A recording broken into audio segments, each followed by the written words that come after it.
Starkville, Mississippi, deep in SEC country to bring bananaball to the hospitality state. It's game 21 of 21 on the Party Animals headline tour as a part of the 2025 Bananaball World Tour, and Cowbell Country has sold out 2 raucous shows in college baseball's crown venue. Welcome inside the Rage Cage. I'm Drake Toll, live from Duty Noble Field, popping, locking, polka dotting alongside Brett Loftus, the voice of the Texas Tailgaters. Just 24 hours ago, we saw bananaball magic in the 9th inning for the home team. The now 40-22 Party Animals, tops on the tour, entered the final inning, trailing your boys in blue 4-2, but plate discipline, successful golden batter, and a Sal Jacobo walk-off improbably led to a win for that home team. In the blink of an eye, pretty much, too. It just happened real fast. Everything flipped, and Mississippi State saw a comeback for the ages. Yeah, it was unfortunate, obviously, for the Texas Tailgaters, but, man, Indiana Stanley goes 2-run double top 9. You go bottom 9, and then ball four sprint, ball four sprint, ball four sprint, and then walk-off from Salamander. Noah Fisher. Guy's hot. He's also pretty good at bananaball, too, man. 4 RBI last night for Fish. He was the golden batter, worked a key ball four sprint in that 9th inning as well. Solid comeback for the Party Animals, but we've talked about it previously. That's when the Texas Tailgaters really say the word revenge with a bit more gusto. Yeah, I think we talk all the time about ball four sprints, right? We talked a lot about it last night. We'll talk more about it tonight. Last weekend it was a prevalent issue in Arkansas. Brett Carson was phenomenal in that 8th inning last night, as was the rest of the pitching staff. Christian Davis didn't give up a hit in the first 4 innings, and then you come out in that 9th, and, yeah, ball four sprints is what beat you last night. Let's see where that puts us from a standings standpoint. The Party Animals #1 on the Bananaball World Tour still with those 40 wins, 40-22. They are tied for the fastest team to 40 wins in this. Did it in 62 games. Those Bananas are 37-20 and 22. And the reason that matters is because at the end of the season, we're not dropping dead and whoever won the regular season wins the tour. We're playing a championship. Yeah, and it's based on winning percentage. Like you said there, Drake Toll, and, the Party Animals right now played a couple of more games than the Savannah Bananas, so benefit and not as much if you're not winning, but if you're winning like the Party Animals are right now, obviously it's been beneficial. Again, 40 wins in 62 games. We talk about Jake Skull yesterday. Yeah. We talk about Reese Hampton. We talk about these guys that mean so much to the sport. Your newcomers like your Andy Cosgrove. This 2025 Party Animals team, though, Drake Toll, if they can win it all in October, may just be the greatest team in the history of our young sport. And it's still a young sport. So to say greatest isn't hyperbolic. This has the makeup. The whole team has the makeup, from elite catching to pitchers that are limiting their ball four sprints to hitters that take advantage of ball four sprints and hit the cover off the banana ball. Jake Skull leading the tour in home runs this year. All of that is huge, but one of the things that sets the Party Animals apart is they're playing banana ball, Brett Loftus. They're not doing that baseball thing. Banana ball has 11 specific rules that take your conventional baseball and make it something entirely new. And the guy who signs my paychecks, Jesse Cole, is going to tell you about it.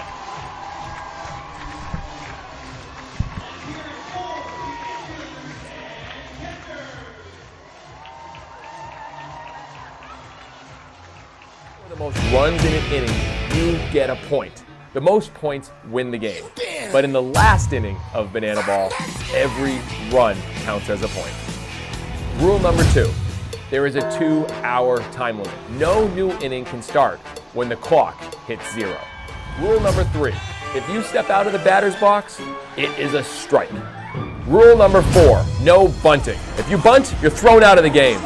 Rule number 5, batters can steal first. Rule number 6, no walks allowed. It becomes a ball four sprint until every position player touches the ball. Rule number 7, no mound visits. Nope. Rule number 8, if a fan catches a foul ball, it is an out. In Banana Ball, everything's in play, so you better be ready. Rule number 9, the Showdown Tiebreaker. If the game is tied at the end of 9 innings, or when time expires, it is pitcher versus hitter with one fielder, and the hitter has to score. Rule number 10, the banana ball challenge rule. You, the fans, have the opportunity to challenge a ruling on the field. Rule number 11, the golden batter rule. A team can send up any batter to hit in any spot in the lineup. This is guaranteeing the best possible matchup at the end of the game when it matters most.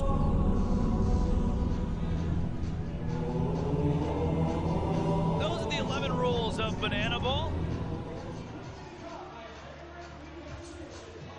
And we'll take you down to the field because it's time for a little bottle service. And the players part, because we all know it's not a party without a little bottle service. Ooh, good year. Flippy, if you please.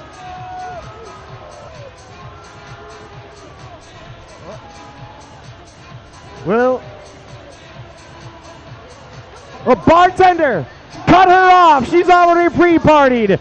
Give it up for our bottle service baby at 7 months, Aisley.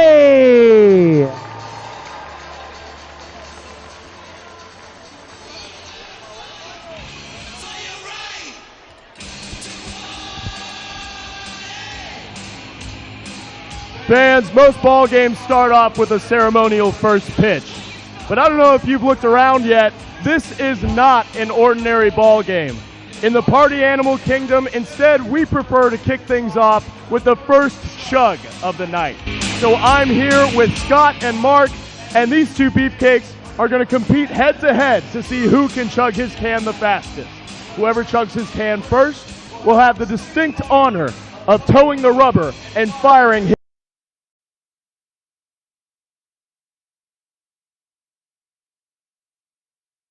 his show. So I assure you, I've inspected these cans and they are in fact full of root beer. So please join me and root these guys on. They complete the first chug of the night. Gentlemen, on your marks, get set, chug, chug, chug, chug, chug. They both hit a knee. These are experienced chuggers. It's going to come down to the wire. That's it.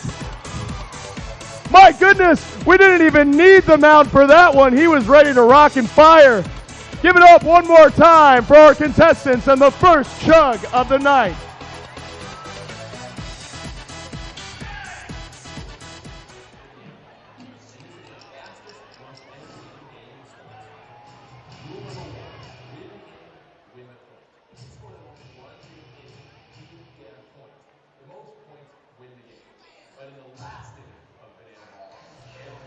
Pretty good stuff, Brett Loftus, to start our game here in Starkville, Mississippi. Let's give you some context. And this is the fastest, most entertaining game in sports.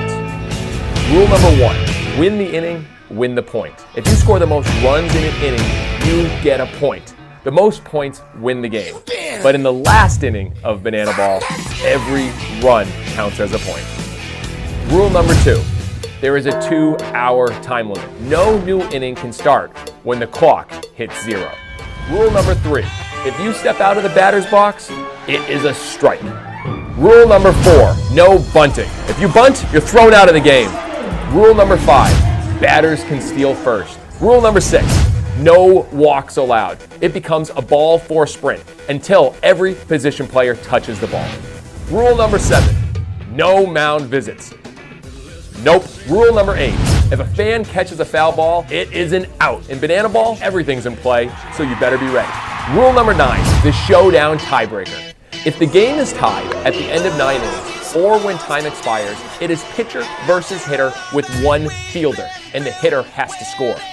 Rule number 10, the banana ball challenge rule. You, the fans, have the opportunity to challenge a ruling on the field. Rule number 11, the golden batter rule. A team can send up any batter to hit in any spot in the lineup. This is guaranteeing the best possible matchup at the end of the game when it matters most.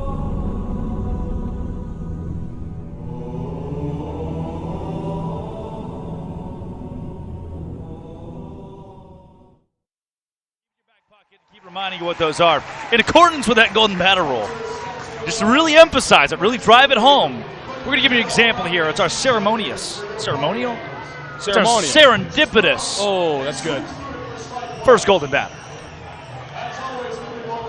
The pressure is on, but Hunter is unfazed. The 0-1 and a swing and a miss. 0-2 count, back against the wall, but what's this? Barty has taken the field. There's a tee on home plate. He's rushed the mound and he's incapacitated our Texas Tailgaters pitcher. He gassed him out. The ball is now waiting on a tee for Hunter, who rips it to center field. He takes off for first.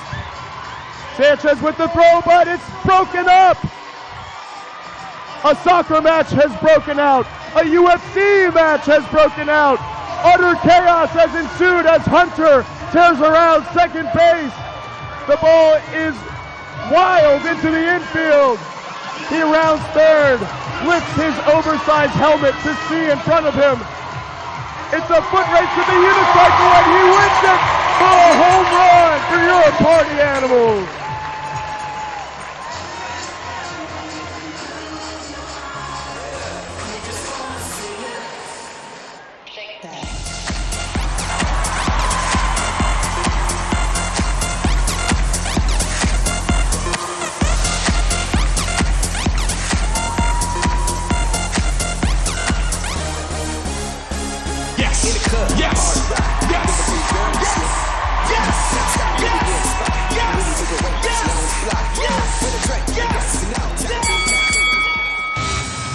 Fans, that now means it is now time for the official bananaball weigh-in. Dancing umpire Vincent Chapman to oversee the weigh-in. Introducing first, representing the Texas Tailgaters, 61 years old and born to win, head coach Joe Nicholas.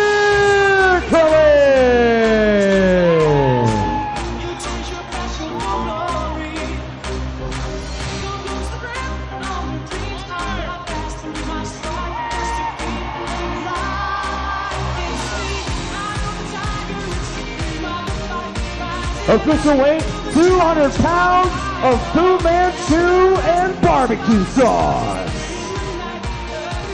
His opponent, representing the Party Animals, he is at the top of the Party Animals food chain, head coach Mike Baba Babasis. Hey, save it for the game. Save it for the game.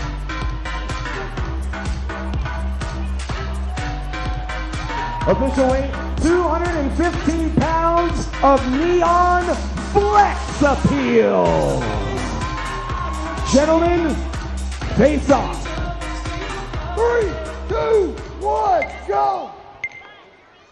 Now you tryna pull up to my crib, I think you really gotta go.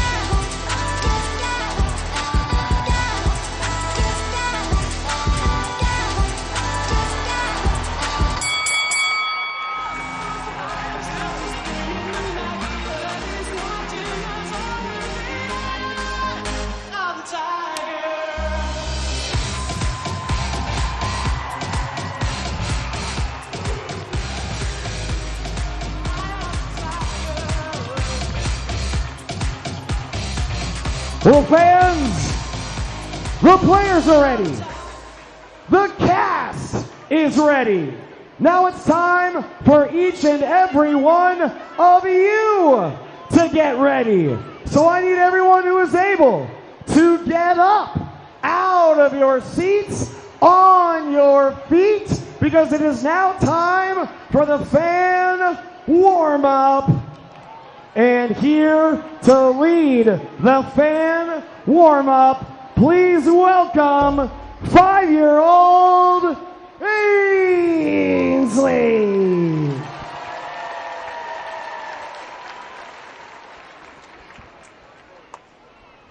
All right, it's just you and me here right now, okay?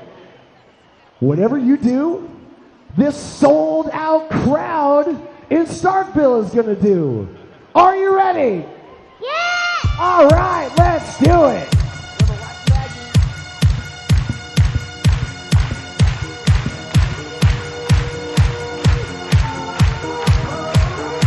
little practice for Hey Baby.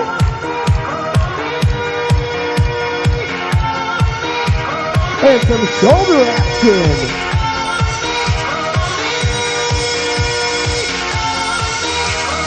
Oh, we're going around.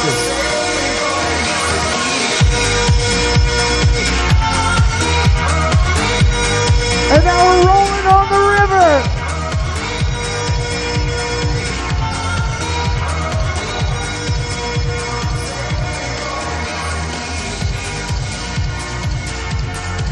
Back to little Hey Baby. Oh, now we're really getting warmed up with jumping jacks.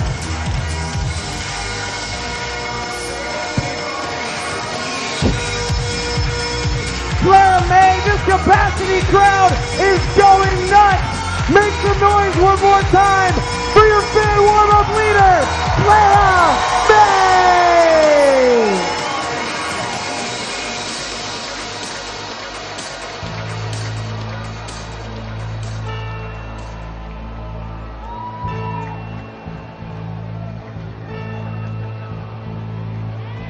Ladies, gentlemen, boys and girls, and partiers from around the world.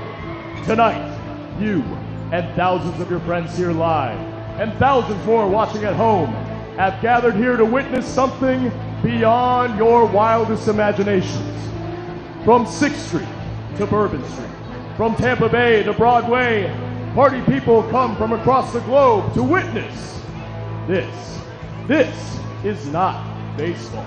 This is the rage cage where the wildest, craziest, sexiest players step into the gauntlet. This is a game of the fans, by the fans, and for the fans. But this is not your granddad's pastime. This is not just another night at the ballpark. This game is baseball by birth, fruit by name, and an absolute worldwide phenomenon by the grace of God, featuring Lil Jon. This is the time for this capacity crowd here in Stark Vegas to get on your feet and give me your voices.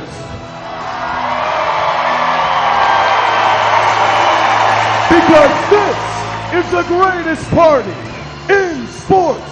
Ladies and gentlemen, this is bananaball. Now it's time to meet the starting lineup for your party animals. Coming from section 208 and 209, the center fielder, number 6, Reese Hampton.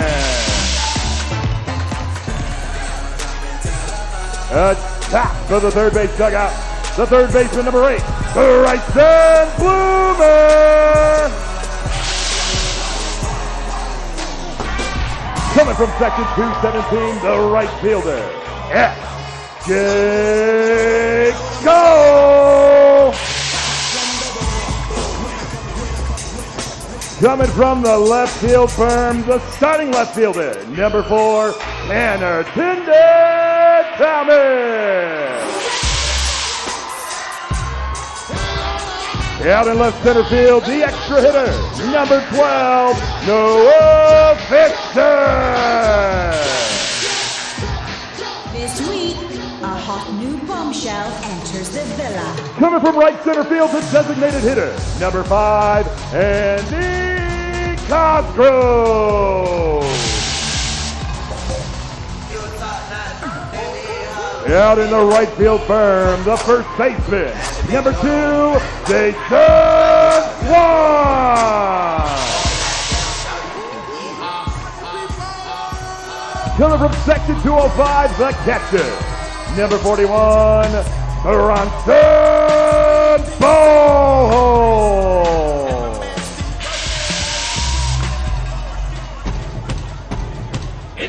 Top of the first base dugout, the second baseman, number 9, Dustin Baber. Between section 102 and 103, our shortstop, number 20, Del Jacobo.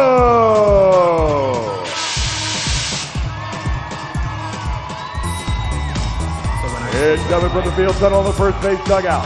The starting pitcher, number 10, Brett Helton.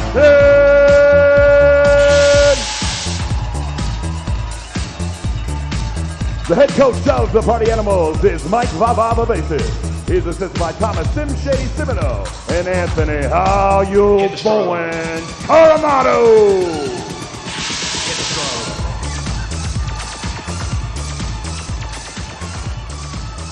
Ladies and gentlemen, at this time, we ask that you please rise if able. Remove your caps and join us in honoring America with the singing of tonight's national anthem. Please welcome to the field, Allie Hodges. Oh, say, can you see by the dawn's early light what so proudly we hailed at the twilight's last gleaming, whose broad stripes and bright stars through the perilous fight o'er the ramparts we watched were so gallantly streaming, and the rockets' red glare, the bombs bursting in air, gave proof through the night that our flag was still there. Oh, say does that star-spangled banner yet wave o'er the land of the free and the home of the brave. Starkville, stay standing. Put your arm around the person to your In the very left. same venue Put your arm around the person to that your some of the right. biggest games in college baseball history have occurred. Super regional matchups where the national anthem is sang and the largest crowd in college baseball has gathered. That very same complex tonight will host Bananaball in Mississippi for the first weekend ever.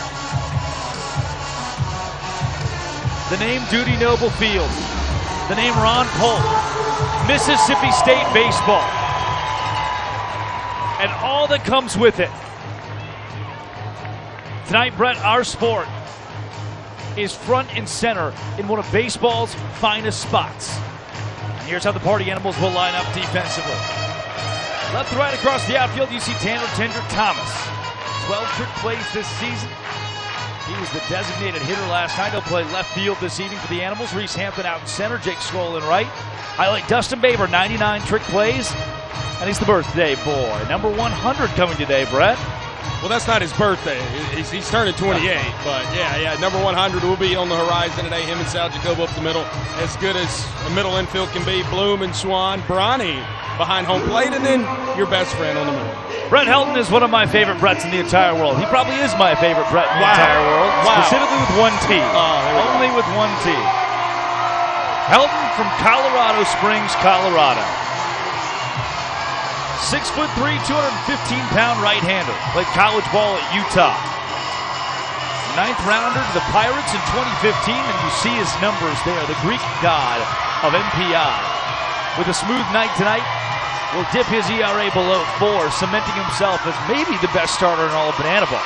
He's up there. I mean, Christian Davis has been really, really good to start the year as well. Obviously, his counterpart tonight, Brett's counterpart, Cole Kitchen, been really, really good. But yeah, what Brett has done now over a 3-year stretch for the Party Animals, doubling his strikeouts to ball 4 sprints, ERA probably could dip below 4 tonight. Again, he's been really, really good. But he's got to face a rather potent lineup here in the Texas Tailgaters. Again, Jordan Hussein going to be at the top of the lineup. Zach Zach Watson, Nick Lopez. Again, the three that have really cemented themselves. Indiana Stanley behind the dish tonight. Marcos Castillo, Travis Munoz flipping from last night. And Jason Hart getting the start as the extra hitter this evening for the boys in red, white, and blue. Let's see what A.J. Kirsch is going to start down on the field next to a cowbell Drake Tuck. Let's do it. Starkville, the moment you have been waiting for has arrived. It is time to kick off the greatest party in sports. We're going to count it down, and instead of 0, I need each and every one of you to yell, "Start the party," as loud as you can. And Farty, you know what to do. Let's do it. 3, 2, 1. Showtime! It's the world's largest cowbell, Brett Loftus, and it signifies first pitch at Dudy Noble Field. Look at that thing swinging around, brother.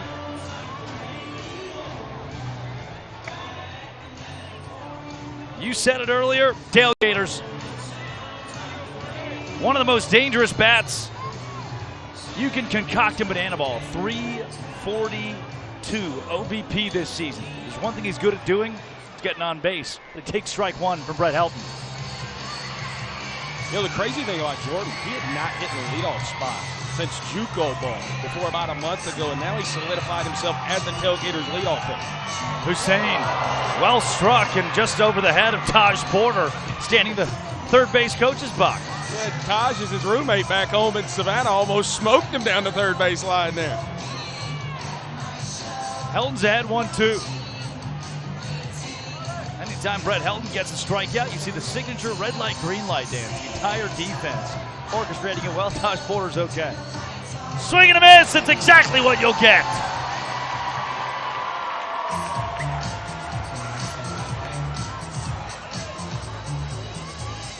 Hey, Brett Loftus. Drake Toll. Green light.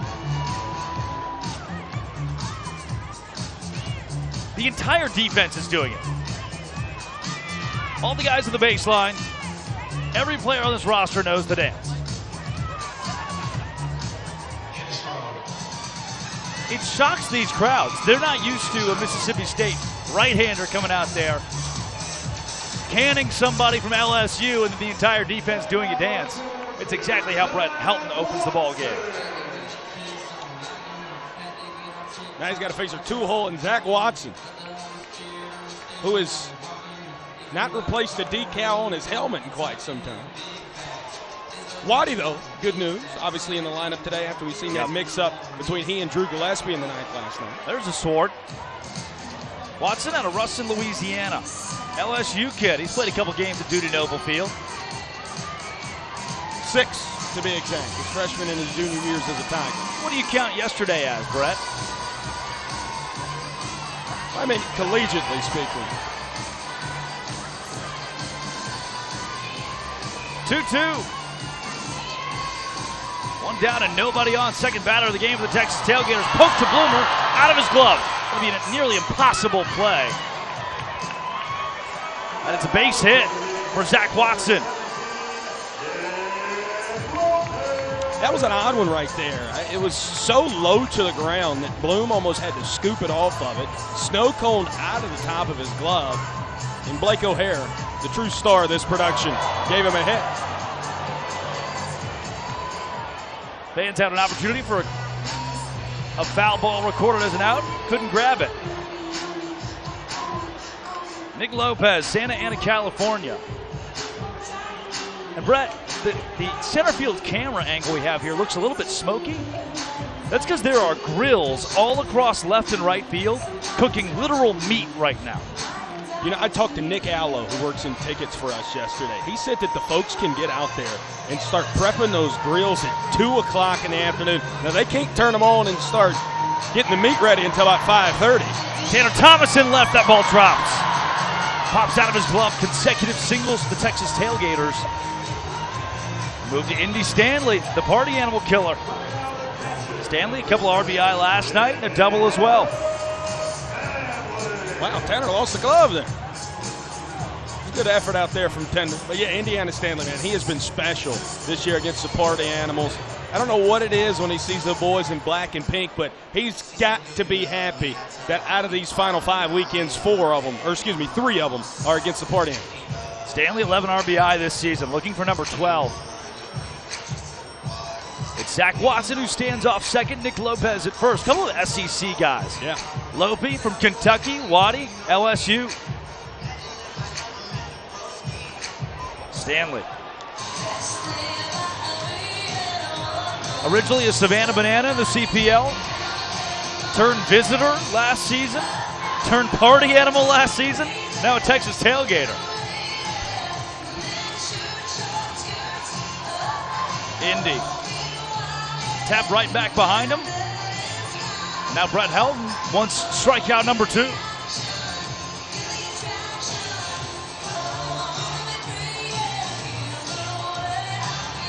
Two-strike offering. Swing and a miss. Brett Helton. 4 batters, 2 outs, both via the strikeout, but not out of the woods yet. Yeah, that's a beautiful fastball, top of the zone. Probably would have been a called strike anyway. And Brett with the sideways gap, mowing him down. Now got to face the man at the hot corner tonight in Travis Munoz. Trav had our only foul out to a fan last night. Ventura, California. 17th rounder to the Chicago White Sox. Munoz into left. Tanner Thomas underneath it. Thomas saves the inning for Brett Helton. That would have been major danger. But instead, 5 up, 3 down. No serious damage done as Munoz flies out. With that, we'll see if the Texas Tailgaters defense has the same luck. Yeah, it's pretty a similar look to last night. Zach Watson back out in left. Marcos Castillo shifts over to center. Brett Carson moves back to right field from first base. Munoz and Danford at the corners. Hussein and Looters up the middle. Indiana Stanley. How often are you going to see a guy play center field in game 1 and then catch in game 2? That's what you're going to see tonight. And he will catch one of his former CPL Bananas teammates out there on the bump. A man you have dubbed Crazy Eyes. I don't know if I dubbed him You Crazy did. Eyes. I think he's been referred to as Crazy Eyes since the beginning of time. Well, his government name is Cole Kitchen. He's got the red mustache warming up in foul territory right now. Kitch, again, is as good as they come. When we talk about Brett Helton, what he means for the sport and what he's meant this year in 2025 for the Party Animals, Cole Kitchen is meant just as much. When you can have a game 1, game 2, back-to-back Christian Davis, and now Cole Kitchen, they've really helped solidify this rotation. See the MPI just over 4, ERA at 4.76. Ball four sprints and strikeouts pretty equal. That's because Cole is going to fill up the zone and pitches to a lot of contact, which he will induce Drake Toll against his Party Animals line. That's his goal. But, Brett, over the course of the last 2 weekends, Cole Kitchen, 17 is his MPI, and he's only gotten an out. He's really struggled these last 2 weekends trying to put it back together today, and he's got to do it against the Party Animals lineup. It's had his number on this college tour, specifically led off by Reese Hampton, the former Detroit Tigers minor leaguer, Bryson Bloomer behind him, Jake Skoll in the 3-hole, Tanner Thomas will bat when one of those 3 inevitably reach. Kitchen is trying to get back into a groove. Only 1 out in those 2 weekends. Yeah, I think it's important for him, especially after that outing last weekend at Arkansas, just was not himself. And again, finding the groove, I think is something when you get later and later in the year, guys start to figure out just what you're going to have to try to do. Pretty good first pitch from him from the ball game, but misses low. Hampton hit well, but now Zach Watson a backflip opportunity. Waddy! As clean as it gets. Our first Waddy woe of the night, wearing the gold LSU bandana. Oh man, that's smooth. Cool him off out there in left field and stomp it out. Zach Watson, the pride of the SEC.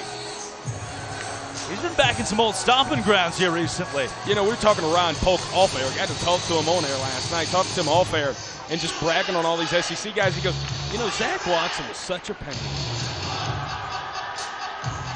He told us as if we didn't know that Zach Watson was an LSU kid too, didn't he? Bloomer, that's a good pitch. Even better eye, 2-2. Ron Polk said, you know Zach Watson played at LSU. Well, yes. Yes, Skip. Yes. We did know that. He did. Can't be disrespectful to the man who's got the statue out front. Unbelievable. That's a hair off. Good call from Vincent Chapman. Count's gone full. The fans can retire Bryson Bloomer. I think that guy tried to catch it with his hat. It's never going to work like that. The hats are too flimsy. Yeah. It's a rare occurrence to see that actually come to fruition. Bloomer takes inside. Really good mix from Cole Kitchen. A competitive AB from Bryson Bloomer. Yeah, threw a couple pitches that looked to be on the outer half there, Drake. Plate appearance into the ball four sprint. And you can start to read where Vincent Chapman's zone will be tonight.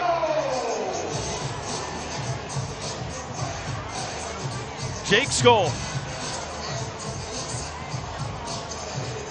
A man who leads the sport in every major offensive category. Looking for the Triple Crown this year. But last night, Drake told 0 for 3 with a couple of punch-outs. Yeah. You know he's got to be incensed, even though his boys in the black and pink won last night. Pickoff move unsuccessful.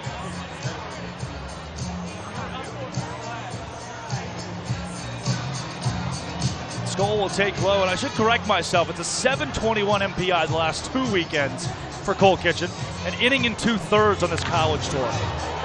Yeah, you go back to LSU, he was really solid at LSU. He got almost every out there. Again, had a really solid inning and then gave up a walk-off with 2 outs at LSU in his only 2 innings pitched. Last week in Arkansas, not as good. Yep. So he wasn't as crisp as we've seen him against the Party Animals in Baton Rouge. It was the Arkansas series that did him in on the college tour. 4 ball, 4 sprints. Now 5 in his last 2 innings pitched. But the Cole Kitchen that I know, the Cole Kitchen I've seen throw at the highest level, is one of the best starting arms in the sport. Yeah, you go back to his time in college when he was a CPL banana, he was touching 96 with his fastball. I mean, he's got really plus stuff up there. Skoll. Pins Watson back deep. Zach Watson makes the catch, and Bryson Bloomer slides back into first base. Bloom thought the ball was getting down. I know that looked like a rather routine fly ball, but we talk about it all the time. Cannot be overstated. When you're in ball 4 sprint defense and one is hit fairly deep out there, that's a long running grab from Zach Watson. Yeah. Tanner Thomas was 1 for 2. Ball 4 sprint and a run scored last night. And now Bryson Bloomer has been picked off. Cole Kitchen wants him to know about it. I think they appealed to first, Drake, appealing that Bloomer left early there. And, yeah, the Tailgaters won the appeal. Have you ever seen that? No. And I mean, it seems like they're confused, not upset about it more than anything else. Yeah, that'll conclude the first. So Thomas will lead things off in the bottom of the second. After Bryson Bloomer. So that's after he slid back in. The ball comes back in the infield here. Cole Kitchen says, give it to me. He obviously seen something here to appeal back to first. They do appeal off camera. Bryson Bloomer touched second base. That's what it was. Oh, there you Bryson go. Bloomer touched second base. You could see it just a hair on the replay. Bloomer comes around, touches second while the ball is still in the air. Yep. Bryson Bloomer's out. And I'm very aggressively explaining to you with my arms. I'm You're trying to scaring do the me. motions. Sit down. Of Sit what down. happened outside. Sit down. This is the Party Animals parlay. I'm going to say standing for this. Favorite trick play. This is the easiest parlay I've ever built. We've been given Swedish fish by a fan. Toss one of those on a patron. Some Boston baked beans and Skittles this evening. And that was the parlay. Hopefully it hits. You look, it's TV. You can read it yourself. Marcos Castillo. That's the speed of bananaball. You're trying to deduce how a guy was thrown out. And it's a proverbial pickoff. Helton, trick play opportunity, goes between the legs. Brett Helton. The very rare 1-3 trick play. Thank you for the sweetest fish. You ate yours. Yep, I did. I gave mine to the fans. As we say here in Banana Ball, fans first. You'll learn. I don't know if you necessarily gave it to them or you hit them with it. Either way, it's the same outcome, I guess. Right off the noggin. You know, I've come to find Mac Danford, whose family been in attendance this weekend at the plate. Come to find these Boston baked beans they're pretty aggressive projectiles. Yeah. Hope we don't have any lawsuits on our hands here. Danford. Foul ball will leave the complex and go right through the sunroof, harmlessly, of a white Nissan Maxima with Arkansas plates. You put a package of them Boston baked beans in the fridge, and they got really frigid. They did. Yeah. They did, didn't they? They were all melted together. I don't know. What else am I supposed to do? 2-2.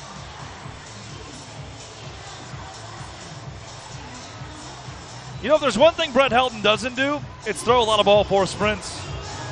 84 innings, 15 sprints this year. But he's got a full count. No save. But it's the same result as Danford will have first base. Rips a single off Helton. That was interesting there. Drake, I don't know if you noticed that.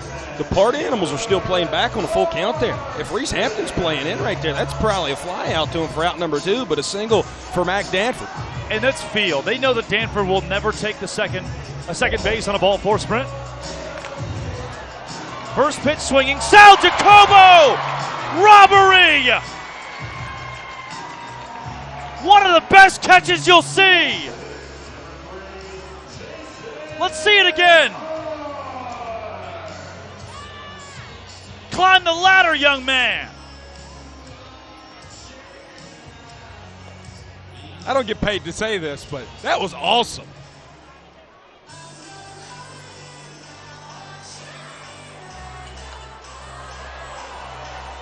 High to the night sky from Jason Arndt. Tough play for Swan and Cosgrove. Brawny, I should say, who run into each other, and Jason Swan has the banana ball. A thespian, my friend. A thespian. See it again. Lack of communication, but luckily Jason Swan comes down with it. He was excited about it, too. Jesse Cole loves it. Cow Pie My Dad is on the field. Because he can either choose to take the merch or he can choose to pie his dad. Oh, and you know the rules of the game. Let's play. Do you want this brand new banana ball, or do you want to pie your dad? Pie my dad! He's going to pie his dad. Now, Starkville, I forgot to mention, y'all seem to have a thing for cowbell, so this isn't just any old pie. This is fresh from the farm. It's a cow pie, ladies and gentlemen. Oh, and you go ahead and hit your daddy right in the face with that thing. Oh, my gosh. That is your father, Owen. All right. You know what? Let's sweeten the deal. See if we can help Dad here. Owen, do you want this brand new Texas Tailgater mini bat, or do you want to pie your dad? Pie my dad! He's going to pie his dad. Pie number 2. Hope your dad doesn't get pink eye from all these cow pies. Here we go. Oh, my gosh. Oh, and the windup. That is incredible. Here we go, Owen. Final round. Dad, good luck. Do you want this brand new Texas Tailgater t-shirt, or do you want to pie your dad? Pie my dad! He's going to pie his daddy. One last time, Owen. Starkville, count him down. 3, 2, 1. Boom! Oh, and you know what? You were so good, I'm going to give you the merchandise anyways, buddy. Here we go. Leading off for the Party Animals, the left fielder, number 4, Tanner Thomas. Cold Kitchen back out of the bump. Brett Loftus, would you cow pie Brandon Loftus? I've done it before. Do it again. When did you last cow pie Brandon Loftus? July the 3rd, 2013. He took me to a fireworks stand and didn't buy me any poppets. Those poppets are fun, man. They sell them at the Kroger, out on the islands. Yep. Savannah. But they sell them. That's a good pitch. They sell them like year round too. I don't know if I get it. You ever got hit in the chest with one of those? No, sir. Oh man. Tanner Thomas was surprised himself at the ball four sprint.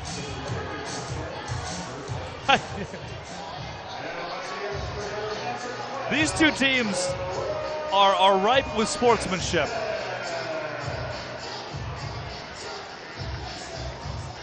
Noah Fisher for the season as well.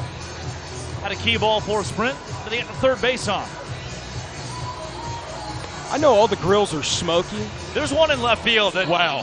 that needs some help. And it looks like Decent poke into right.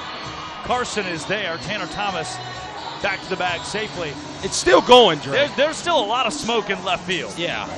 And it's coming from one spot right behind the wall. They want that steak well done. Yeah. I think it's going to be charred by the time they get done with it. I don't know if I want a bite of that. It's still good, like a smoke bomb. You know, you're a Cowboys fan.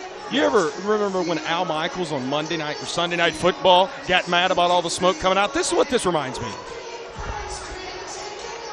And it was progressively worse about 30 seconds ago even. It's been out there. A lot of hips from CD.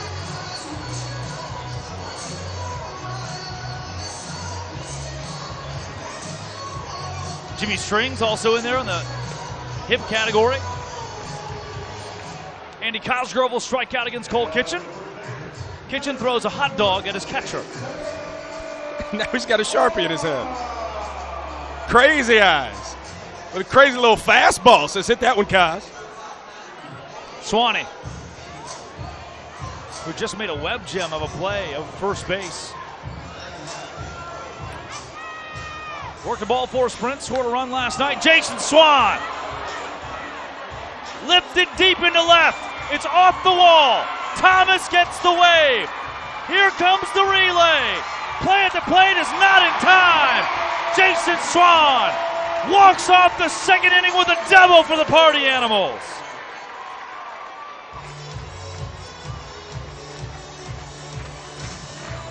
Oh my goodness. Shades of Just Dance. I've seen this one done in a bar or two across America. These guys love this one. It's a reprise from Miami earlier this year when it was just 4 players who did this little ditty. And now they have the entire team doing it. And Jason Swan has joined the action from the pitcher's mound. He couldn't get to home plate in time, so he's just way back there behind them all. You see him in the back. This one's gone viral on TikTok because of the men willing to do this pretty much every place they go in public. Breakfast spot, they say, hey, can we play that one song? Lunch spot. Yeah, we're going to play that song. Dinner spot. Happy hour. Bar. Yep. The CLUB. Retirement home. Correct. Look at him go. It's good.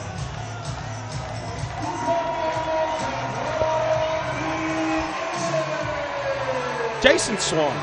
Yeah, man. Is he the most underrated player in our sport? He gets to play next to a guy who's pretty good too. Either him or Dustin Baber. We don't talk enough about what Dustin Baber's able to do, both in the field and at the plate, and even as an entertainer. I mean, he's not specifically labeled a bananaball entertainer. What he is labeled as is a guy who gives you a whole lot of entertainment in our sport. They're wired him up right now to get Baber out on the field and on the microphone with us. Chris Sachi helping out. And Baber's a married man now as well. That's right. And it's his birthday. And it's his birthday, and he's about to notch his 100th trick play of the year in bananaball. He is one of the stalwarts of our game in that category. Dustin Baber, I love you. I love you too. Dustin Baber, I love you. I love you as well. That's it. That's the mic'd up. We're done. Dustin, I was listening back to an old Baber mic'd up from a while ago. I called him Dustin, which is just weird. He's just not Dustin. Yeah, Babes. I'm not a fan. Yeah. Baber, I saw Alexis on this trip. Now, Alexis Baber, your wife, and you two leaving the ballpark last night. What is it like to have her on these trips with you? Let's start there. Just kind of, it brings in like a normalized, that should be a play by Skull. Let's see what happens. Do it. Yes. We messed that up last night. We were joking about it before the game. To have her on the trip, it basically normalizes everything. We have a really busy lifestyle, and to have her around kind of just, it makes it feel not as weird being away from home whenever she's here with me, and I love it. Anything special you done for your birthday so far, aside from chase 100 trick plays? No. Alexis tried to get me like a nice birthday breakfast this morning, but since we're in Starkville, there's not much to do, so she got a microwave grits and oatmeal. Maybe ate that together this morning, but hopefully we have a nice birthday win, a birthday dinner, and have a good time. Apple cinnamon oatmeal? Yes. Wow, good call. Yeah, nice job, Brett Loftus. The premium. Baber, talk about your emphasis on evolving your trick play game in 2025. I've always been a fan of changing up trick plays, never doing the same one. I don't want to get stagnant, and I want to push the envelope, especially at second base where I have more time than the rest of the infield. So in that sense, I like to push the envelope. Sometimes the pitchers get mad at me, but hey, someone's got to do something crazy, and I'm the man for it. Come on, Reese, do it. Behind the back. Yep. It is a 3-trick play inning, 1 minute and 33 seconds, Baber. Hey, you want to go? Well, I mean, I still love you. You guys want to swing the stick with me? Yeah, let's do it. There you go. Bananas Foster will come right back to you. Love you. There are over 400,000 children and teens in foster care without a permanent home. To raise awareness and support communities, we created Bananas Foster, the official nonprofit of bananaball. Our organization is dedicated to celebrating those in the foster care community while educating and inspiring others to get involved. Tonight, we are celebrating the G family. Laura is a social worker who saw firsthand the need of homes for children and teens in foster care. So Laura and her husband, Josh, became a licensed foster family 9 years ago. Since then, they have welcomed 23 children and teens into their home and adopted 2 into their family. Fans, please join us in celebrating this amazing family for making a difference right here in your community.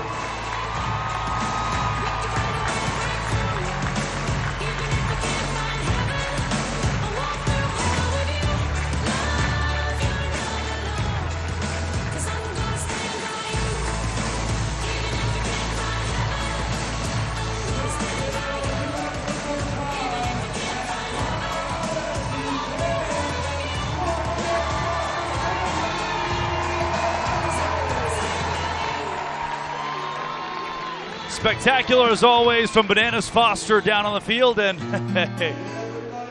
All-American. It smells like All-American in the broadcast booth a little bit, yeah. Sorry to sniff you. It's not Brett Loftus. It's the Mississippi State legend, Tanner Allen, who joins the broadcast booth. Tanner, man, you're not that far removed from the sport of baseball, and now you're sitting in the middle of a capacity crowd in bananaball. I mean, how do you put this into words? Sell out everywhere you go. You know, I have mixed emotions on it, but now I'm here seeing it. You want your kid at the baseball park. Yeah. You know, and especially putting on a show about it. His music's going nonstop. Yep. I played against Zach Watson at LSU. You got to see him, man, and those are some really good guys.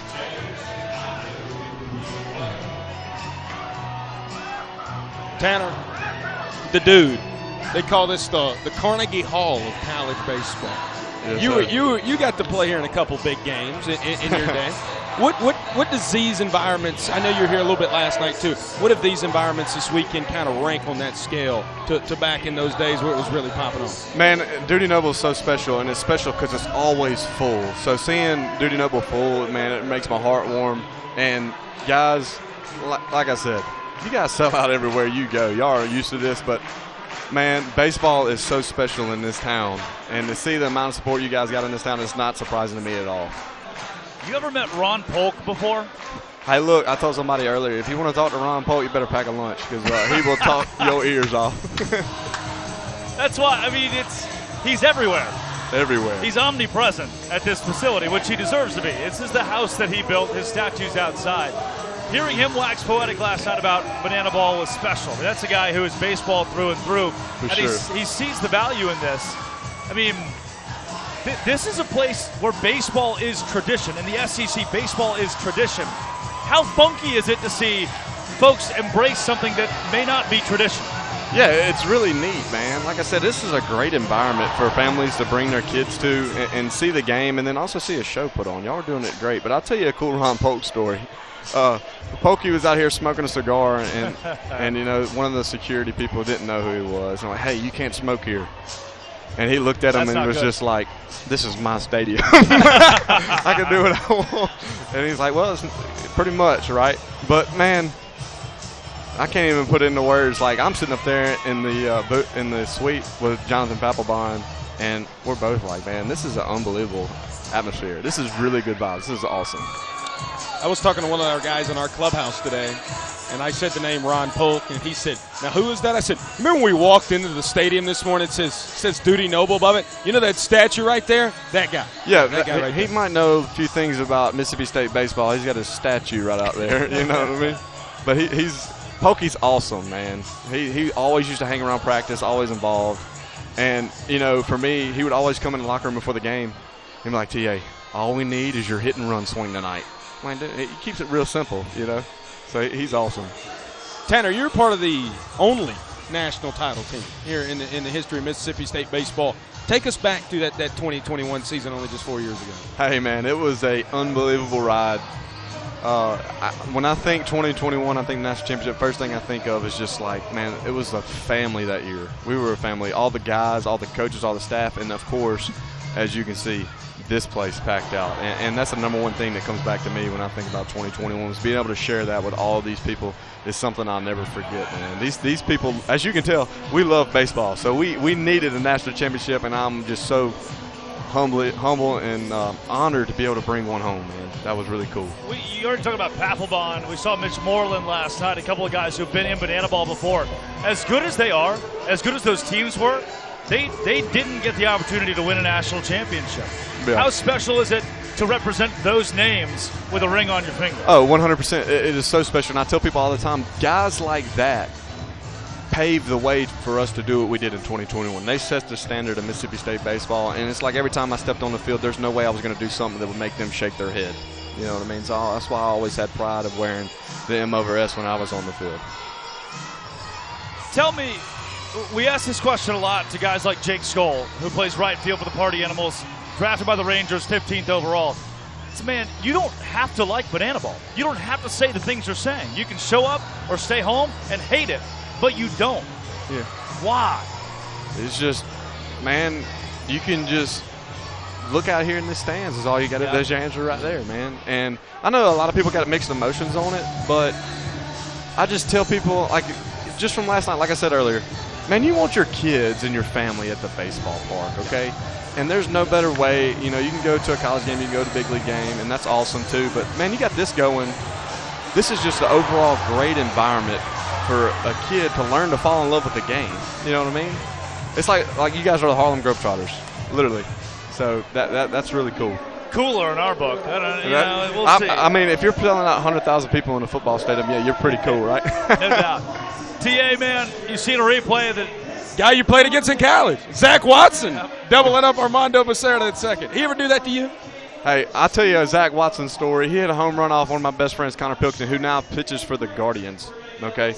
And it was in Alex Box on Friday night, and, guys, I promise you, it did not get 10 feet off the ground and went out to left center. It's one of the hardest balls I've ever seen hit. And when I saw him yesterday, I was like, dude, number one thing I remember when I see your name is the ball you hit off Cotton Pookie that Friday night. Yep.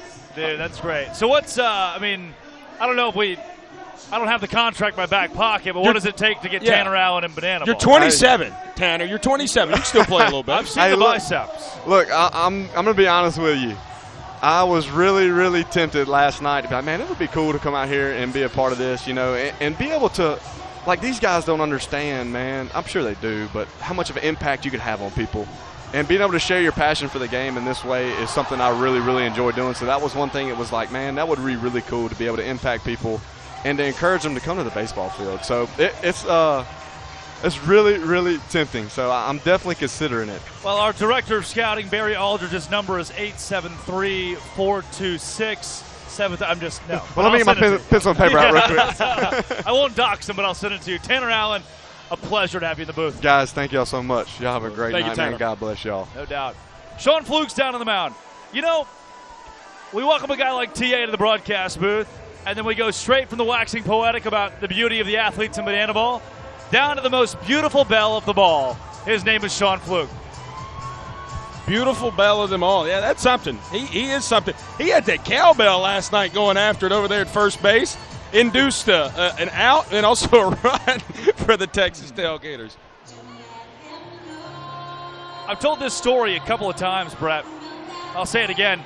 Sean Fluke, when we were in Nashville, pitched in a different number than his 25. And people, Josh and Bigo didn't even notice it. Reason being, pregame, he runs into Cam Ward, the first overall draft pick in the tunnels of Nissan Stadium. Cam Ward says, hey, yo, that's a cool jersey. Sean Fluke says, I'll give it to you. He strips his official game jersey off, hands it over to the number 1 overall draft pick, and now he's jerseyless. He's got his black undershirt on, and his next move is to go in the stands. And he says, Mom, I need your jersey. She takes off her fan-bought jersey with Fluke on the back, and he wears her piece. As you see Ron Polk sign his autographs down there. Ball 4 sprint from Fluke to Nick Lopez. He wears her piece for the entire outing in front of an NFL stadium because he gave his jersey to the number 1 overall draft pick. And you know what I would do? The exact same thing. That's right. Anybody would. You can't blame the guy. It's another crazy Sean Fluke antic, wearing a fan jersey, his mom's jersey with a different number on it. What about your mama looking out for you right there? That's really the moral of the story. Huge. Fluke said it was a bit of a schmedium that night. He had to unbutton it almost all the way.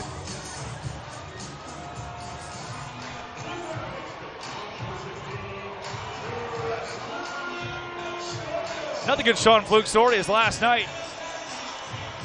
Mic'd up, he bet Nelson Smith $50 to steal. Nelson took it seriously, got too far off the bag, got picked off, but in the process of being in a pickle, saw a teammate come home to score, and that helped the Tailgaters win the 8th inning. I talked to Flukie today, by the way. He wants a collab. I just want to let you know that. He does want a collab. You get a collab. Everybody gets collabs. Speaking of Nelson Smith, he's now in the pinch run at first for Indiana Stanley. He was just hit by that pitch. This is a tough play. Reese Hampton does not have the legs. They are loaded for the Texas Tailgaters. Ball 4 sprint, hit by pitch, and a single off the bat of Munoz. Yeah, trap switch hitting there in that plate appearance. Went from left to right a couple pitches and hits that single righty on righty. I was talking to Adam Virant not too long ago, assistant coach of the Savannah Bananas. As now the Texas Tailgaters will go to a pinch hitter. In place of Marcos Castillo, Megan Wiggins. Stud athlete at the University of Georgia, played softball for the Dogs. 3-time All-SEC, All-American her senior year there. Now here she is in Bananaball. She was yelling "Go Dogs" today. I don't know about Mississippi State Bulldogs, though. Wiggins stepped out of the box. It's 1-1.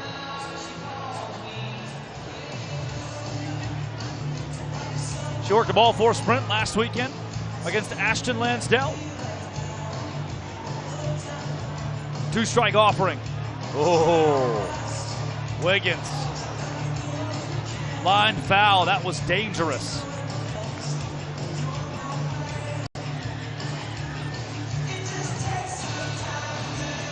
See what Fluke goes with. The off speed. Infield in here too, Drake. Big opportunity for these Tailgaters to get a run or two. Oh, Wiggins. Well struck into right. Let's see, will Lopez go? Yes, the throw in is not in time. But a pickle at second. Will help the party animals get the second out. Throw home! Would have been a triple play, but instead it's a run for the Texas Tailgaters ×2. And immediately there's a walk-up.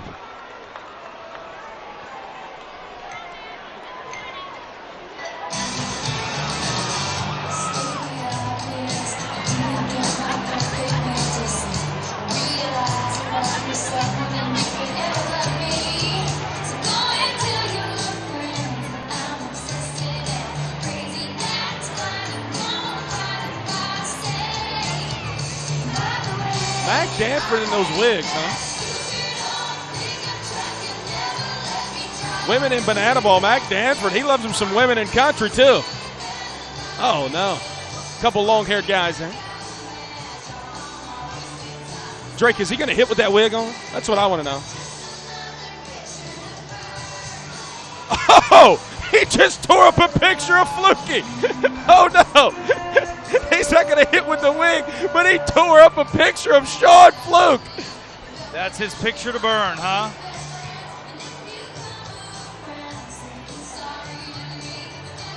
Fluke deals him low. Nobody on now. Bases were loaded. It was a sac fly for Wiggins, who collected 2 RBI. And nearly a triple play.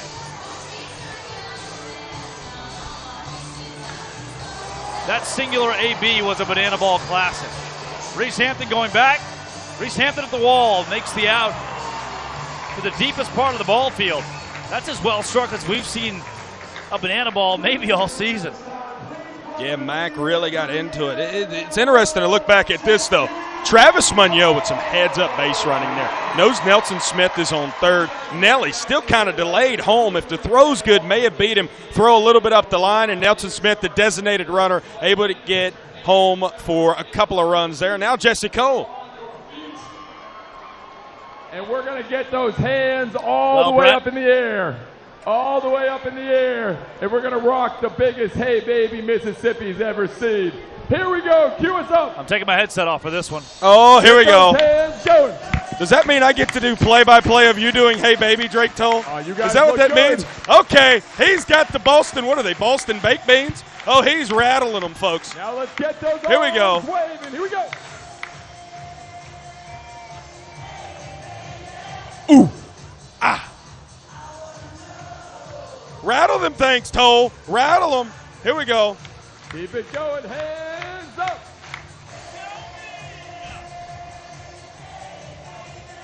Ooh.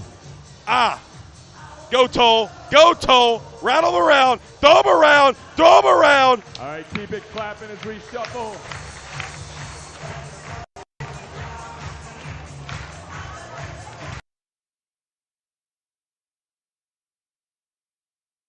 Here we go. Now let me hear you sing it. Ooh. Ah.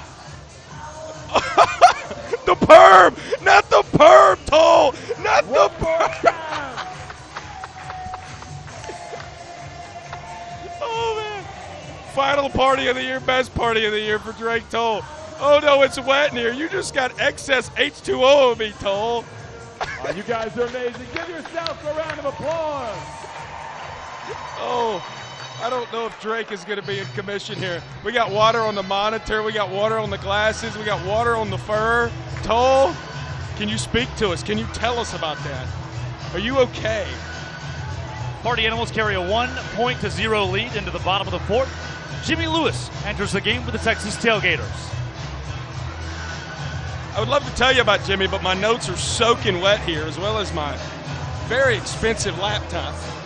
But yeah, Jimmy Lewis, back-to-back scoreless outings for the man who was drafted in the second round by the Dodgers back in 2019. First time this year he has had a scoreless inning streak of 2 this year. Drake, you have water all over our monitor. Bryson Bloomer will bat. No, don't ignore me. You have water. There's water on a lot of things, Brett. All right, all right.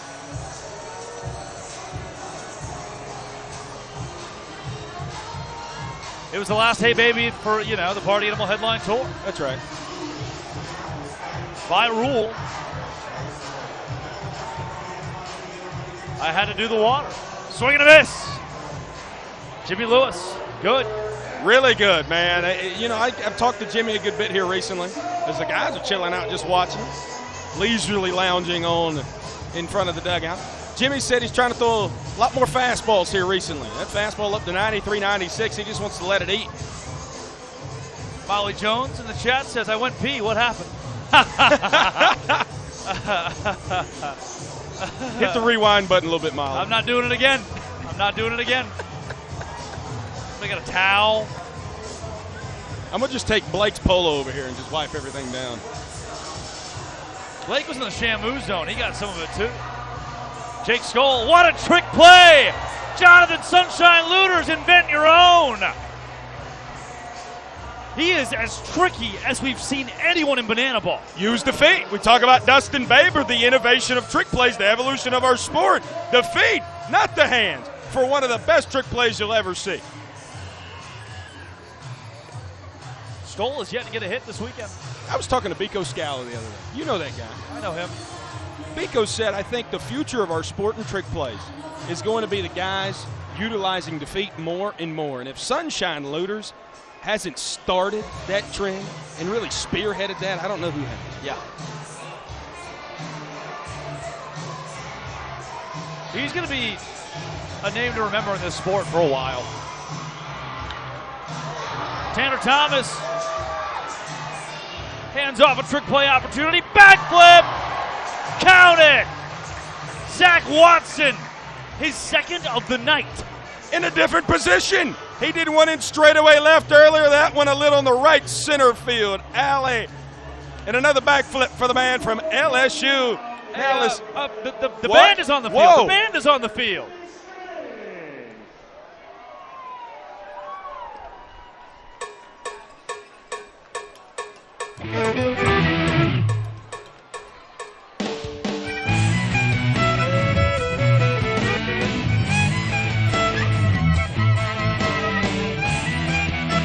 Mississippi Queen, if you know what I mean. Mississippi Queen, she taught me everything. Went down around Vicksburg, round the Louisiana way. Met the Cajun lady, I called the Mississippi Queen. You know she was a dancer. She more better on while the rest of them dudes were getting their kick. Boy, I beg your pardon, I was getting mine.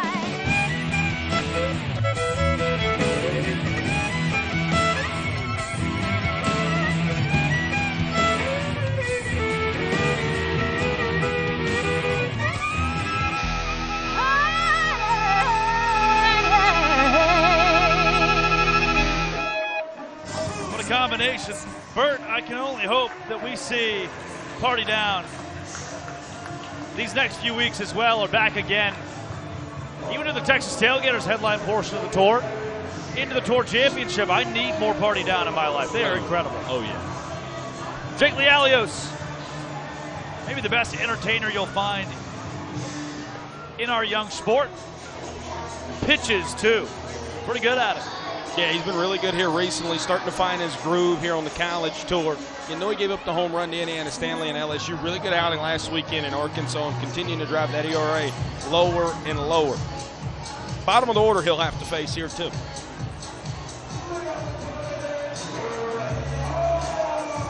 Brett Carson Bats in the 8 hole today. 0 for 3 last night, 0 for 1 to start his evening today. The 0 for 4 overall in Mississippi. You're close with Brett Helton. I'm close with Brett Carson. I'm not just saying this because he's my buddy. He's been robbed of a few extra base hits this weekend. Carson. Into left. It's fair. Brett Carson, an extra base hit. It's a double. He said, all I got to do is hit it over the wall, and right there hits it over the wall. A ground rule double for Be Everywhere Brett. Again, he's been hitting the ball so well. You knew that hit was going to come for him soon. And now another runner in scoring position here in the top of the 5th. 1-1 ball game. Jason Arndt. Deep blue ocean eyes. You were my July. Here's a 5-2-2 from Lealios. 5th inning, second batter, second pitch.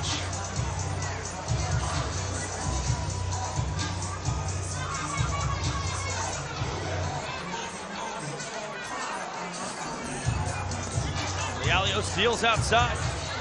That's 1 million views. You know, Brett, I was at a bar in LSU with a good bunch of the players, some folks. I invited you out, gave you a Capri Sun. I myself had a cerveza or two. And in the process, there were about 100 people in this place. It was really only us. Right. That's when it's best. You know, Jason Arndt rips a base hit in the right. And this is a story about Jason Arndt. It's best when it's just us. We can all hang out together because we're one big family here in Banana Land. And it just keeps the party going. Sunshine Looters is awaking from perceived sleep.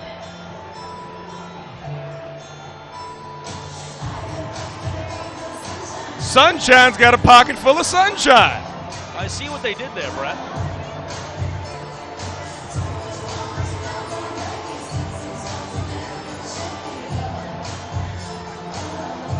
Take him away. Oh!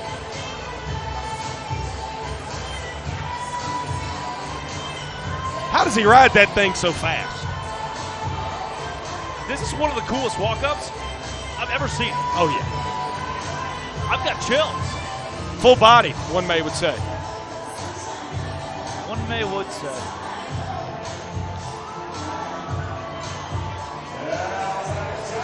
Jonathan Sunshine Looters will hit on the unicycle.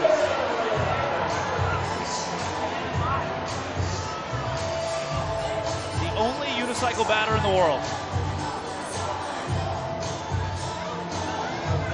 Stays in the box, too. Otherwise, it would be a strike. Looters to Baber. Double play ball. Jacobo back across. And it's a double play. And that's number 100 on the year for Dustin Baber. Went between the legs there. And the birthday boy gets the triple digits, but a run did score. And the Tailgaters have their lawn chairs. 1, 2, 3, 4. 1, 2, 3, 4. Sit! This is pretty good, Brett. Sip! Cut!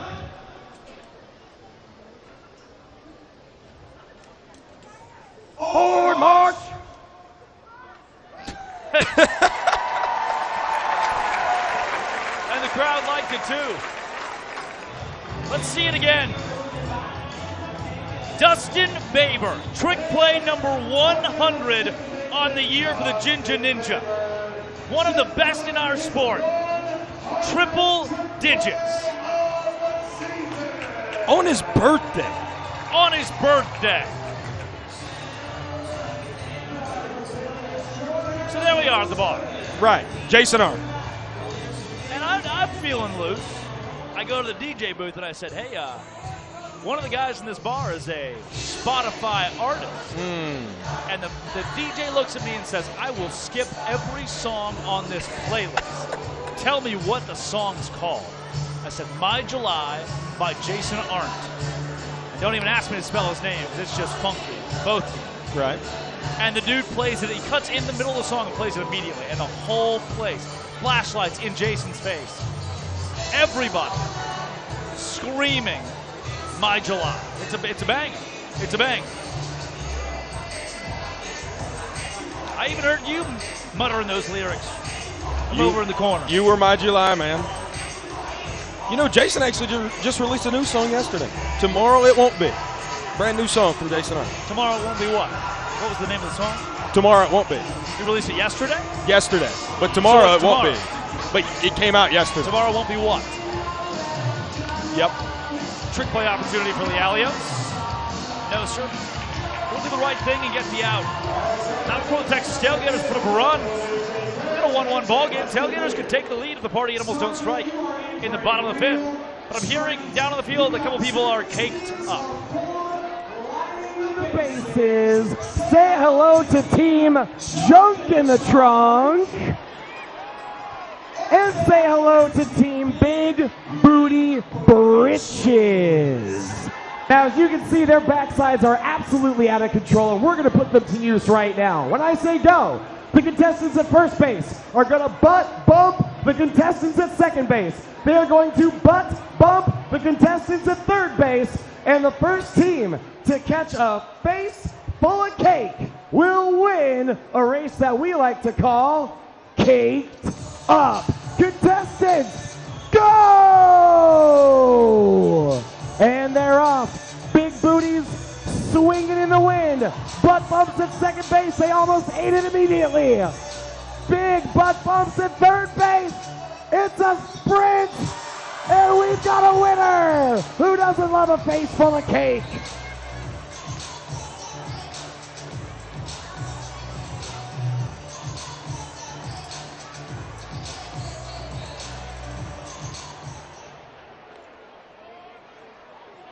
Now coming to coach, a two-time National Coach of the Year with 9 College World Series appearances, the godfather of SEC baseball. Please welcome Coach Ron Polk.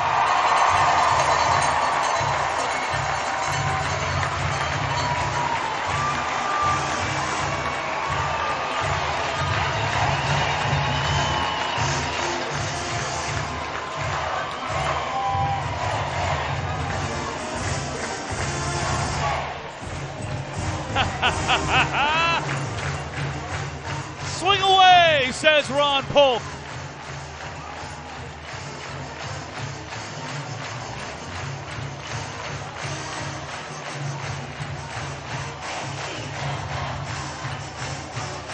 Noah Fisher will hit with Ron Polk coaching first. And Joe Sperone dealing to him. You heard it from Jesse Cole, the godfather of SEC baseball. Yep. And it was so cool before they even announced the name Ron Polk, watching every person start to get up out of their seat in anticipation of the coach, the legend in college baseball. I was talking to Coach Polk today. He said, am I going to coach first? And I said, well, Joe Meyer, are you going to let Ron Polk coach first? He said, yeah. He said, well, I'm going to need a jersey. Obviously made that happen. Ron Polk said he wants a jersey. He's going to get a jersey as Joe Sperone strikes out Noah Fisher. And then Ron Polk goes, you know, I was talking to that ninja guy that you have down there at first base. He said, he makes a bad call while I'm at first. I'm going to let him know. Ron Polk. He's fiery one, isn't he? Oh, yeah. Him and Joe Mickley get along real, real well.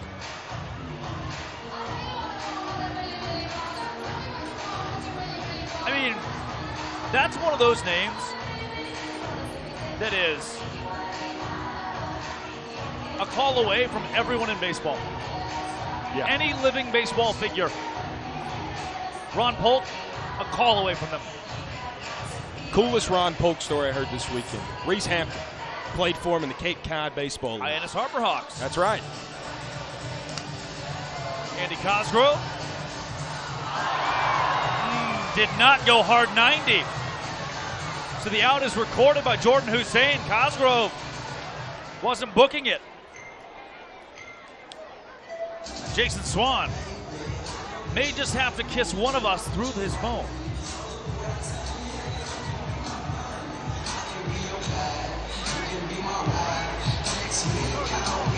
Baby,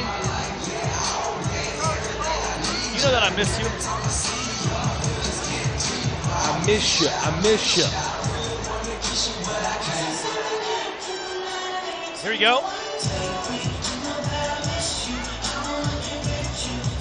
Sal Jacobo. We need like a most improved dancer award at the end of every season. I think Sal's right up there.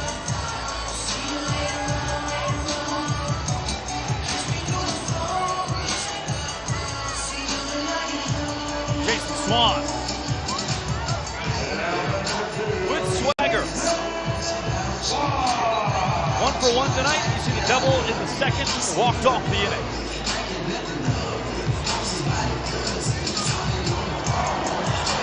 Well, first pitch swinging right back toward us. Ron Polk, Reese Hampton. Yep.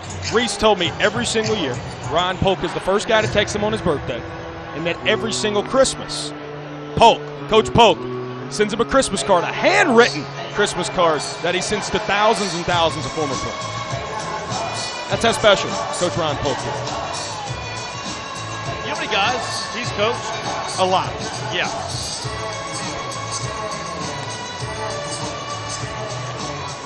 Swan, check swing. Right hat Coach Polk. Unfazed in the first base coach's box. Look at that gold watch, too, man. Get the bling going on, Coach I love Polk. it. I love this guy. He is something else. Swanee to the opposite coach's box, to Mike Vivacis.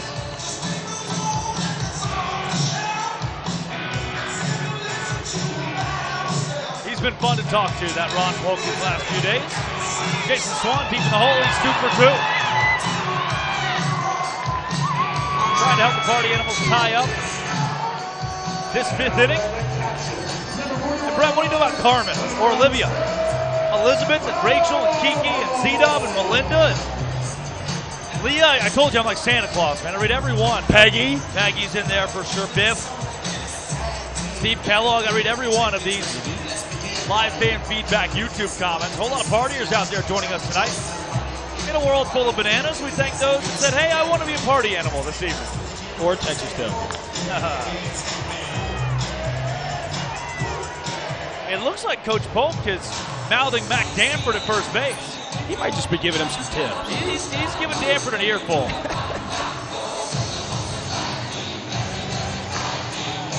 It's consecutive base hits for the Party Animals.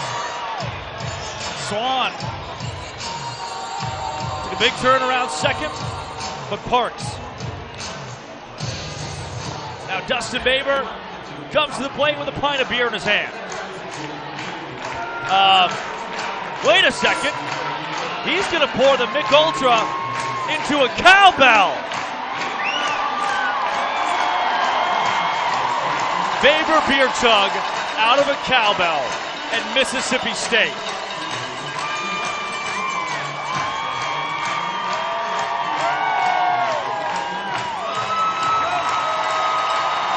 Whole lot of foam too. And you'll notice the handle on that cowbell is one of a pirate's sword. An homage to the late Mike Leach. Passed away 3 years ago now, was the head coach at Mississippi State of the football program. One of the legends of the game in college football. Chris Sachi, we've seen him earlier helping out Baber during his mic'd up. I was talking to Sachi this week, and we were talking about coming down here to Starkville.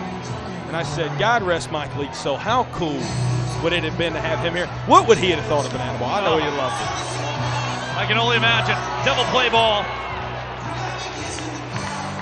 When you only need one, is convenience. Ground out from Baber. Ron Polk gets his curtain call.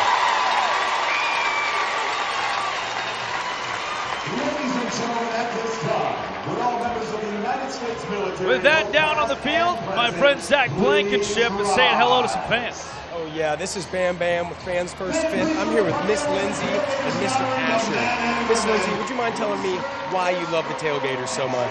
We got to know several of the Tailgaters when he was at camp, and they were his coaches. We love Indy and Nelson, and also a lot of the visitors that joined the team. And just, I'm a Party Animals fan, but it is infectious, and they've grown on us. Like the Party Animals and the Tailgaters matchups are our absolute favorite. The energy is just undeniable. Thank you so much. What camp was that?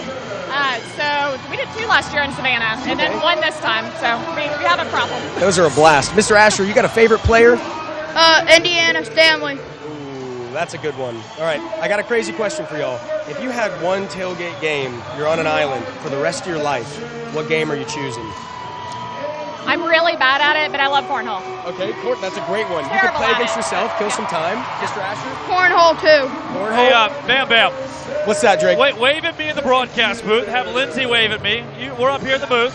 Have Lindsay wave at me at the broadcast booth. Wave to Mr. Drake up here. Look. Lindsay, I'm going to take. She gave me Swedish fish earlier to throw at people. Lindsay, I'm doing it. That's just for awesome. you. This is Bam Bam with the Fans First Fifth with Miss Lindsay and Mr. Asher. Thank you so much.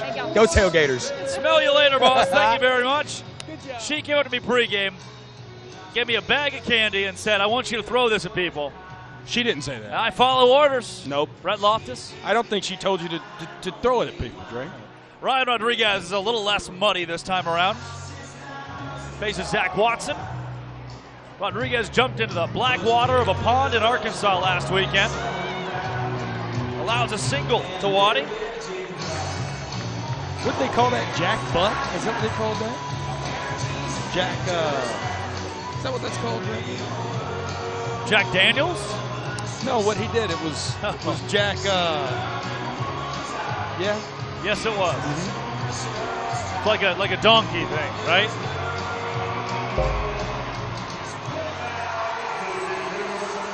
Nick Lopez to the plate. Rodriguez working with a man at first base.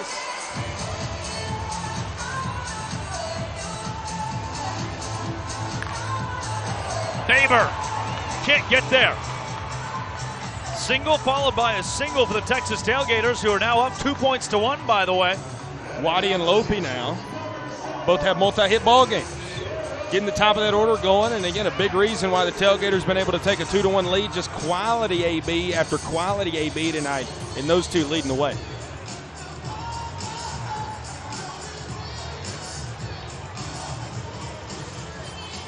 Tier 4 Indy Stanley. Out of Cumming, Georgia. Stanley's really seen the full gamut of bananaball. Knows this sport through and through. Talk about bananaball, he fouls out to a fan.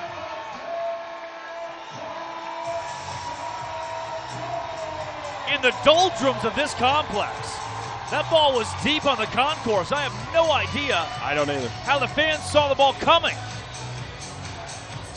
Can we see it? There's no There way. it is! Oh, wow. He brought his glove, Wow, Drake told. What a shot. He brought his glove. What a shot. That's a great shot by Raymond Lamb out there in right field. That's a wonderful shot. They're still at first and second. What can Ryan Rodriguez do for you?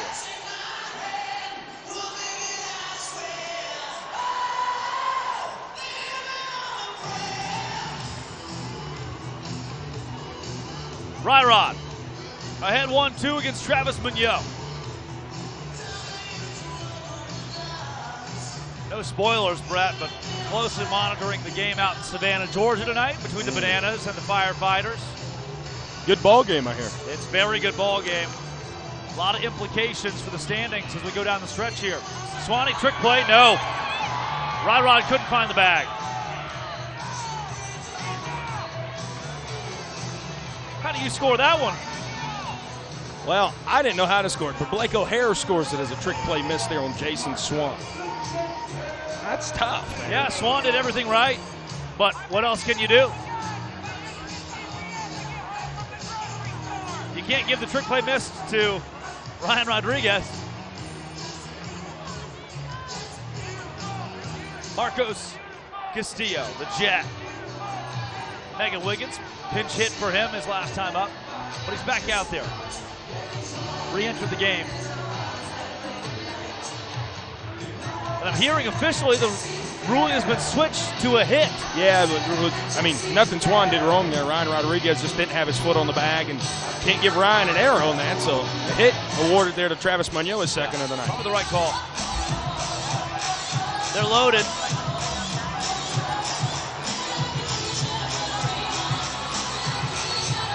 None have come across here in the sixth for the Tailgaters. Ryan Rodriguez is a double play ball away.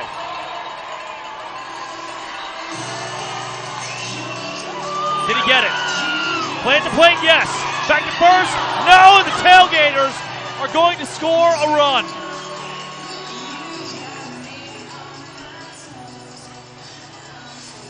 And here they come to home plate to celebrate.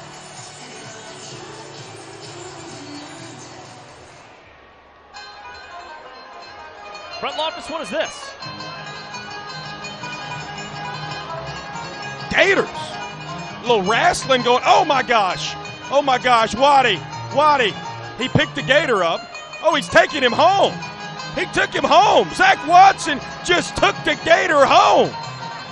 Gator up now. Let's look at this play. That was a good one. Yeah.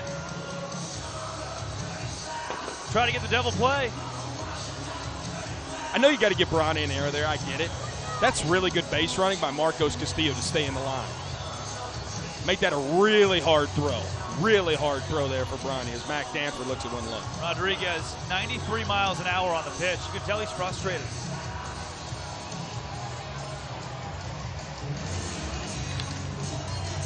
Jacobo, gold glove play. Really good on the backhand. Collects the out. Out before the Texas Tailgaters put up yet another one. It's time for the player dance.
They've done it again, Brett Loftus.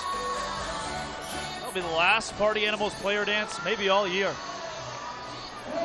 I sure hope not. Even though the Texas Tailgaters headline starts the first weekend of September. What should we expect for that, too? Man, I'm excited. You're going to see a lot of Texas natives like Rodrigo Sanchez, who enters the ball game on the mound. You know, we're going to be in the state of Texas for a month, right? And I think that's one of the coolest things about our brand. We are tied to not only a city, but an entire state in a way of living. Go to Frisco, to San Antonio, to Round Rock, and then finish out the month in September, not in headliner, but in Houston, Texas, against the Savannah Bananas. It's going to be a lot of tailgate. It's going to be a lot of fun pregame, the greatest pregame in sports. We're going to do a lot of eating. And most importantly, Drake told you and I will still be in the booth together. Yeah, no doubt. That's what I hear.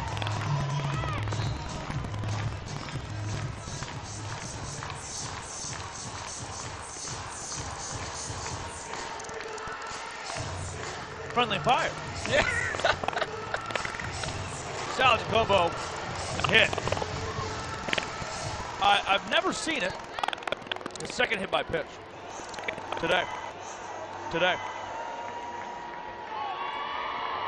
I've never seen return fire, Brett. Yeah. Final Party Animals headliner of the year. Sal took that one square off Jacobo on his back. You just got you threw one skittle, 4 of them came back your way. Correct. Yeah. I've never seen anything like it, Brett. I love it. All year, I've had little Skittles up here, toss them down, fans catch them in their mouth. It's a great little game to play when I get bored. Bored? Brett, there's nothing that could ever tame this brain. It's always, I'm always looking for 6 different things to do at once. That's why you need me up here, I guess. Correct, absolutely. Absolutely. I don't know how I did it without you. Good pickoff move from Sanchez. Nick thought about the challenge, won't go with it. Reese Hampton. Reese Hampton. Deep into right. Oh, not deep enough. Marcos Castillo. Incredible glove. It's crazy about this Texas Tailgater squad. You got Indy Stanley, who was in center last night. Now he's catching. Just, I mean, phenomenal outfielder, phenomenal catcher. Marcos Castillo, you don't lose anything when you got that guy out there as well. Back pick. Quick move from Indy, speaking of him, doesn't get him at first. Just the depth that this team has, man, when it comes to defense in that outfield. Yeah. Yeah.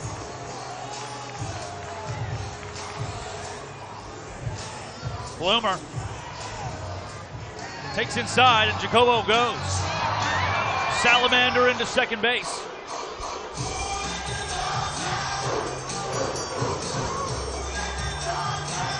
Who let the dogs out, Brett?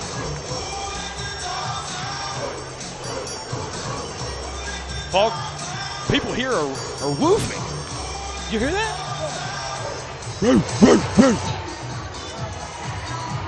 Can you get it together? My team is losing. I'm not sure if there's a single person more emotional in this sport about their beloved team losing than you and those Texas Tailgaters. You wear that. Yeah. Bloomer to the fans. We gave her a shout out to the chat earlier. Yeah. I want to shout out the chat last night. I saw a lot of lovely compliments, comments, whatever. Sending their condolences my way. Yeah. About your vernacular. Yeah. Pronunciation. Bloomer. Way underneath. Jordan Hussein. Wise not to go for a trick play there. And it's kind of hard to explain or understand if you're new to bananaball, but in a moment like that, a trick play miss means the party animals have first and second.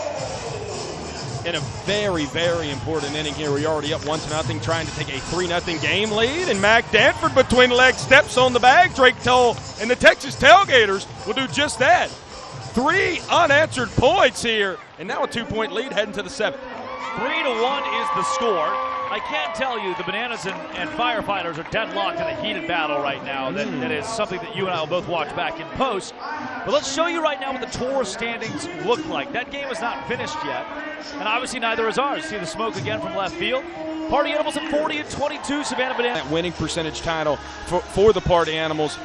It's such a tight race, and especially the Party Animals don't play the Bananas again. The only time they would see them again is in October in the playoffs. Texas Tailgaters have 4 more games against the Bananas. After tonight, 6 more games against the Party Animals. Do not see the Firefighters anymore. The Firefighters only play the Bananas for the rest of the years. The Party Animals only play the Tailgaters. So the Tailgaters trying to secure down that 3rd spot. Party Animals trying to secure down that number 1 and secure down with a championship, being the greatest team in the history of our young sport. Yeah, the Party Animals want to be the 1 seed all the way through to have home field advantage, playing in Grayson Stadium, by the way. And I've heard from a whole host of K-Clubbers that they got tickets. They're going to the championship weekend. They're going to see 2 weekends.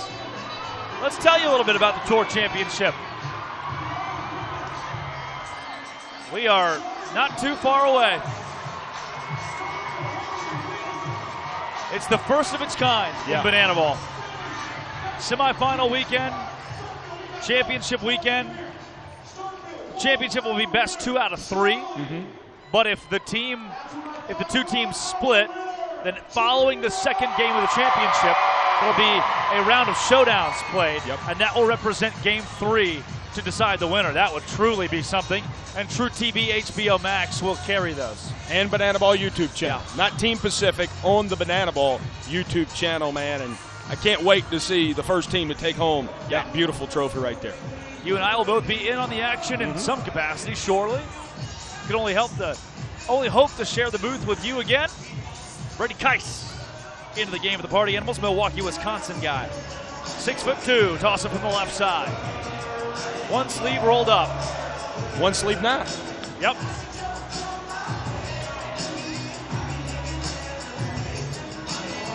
They'll face Brett Carson.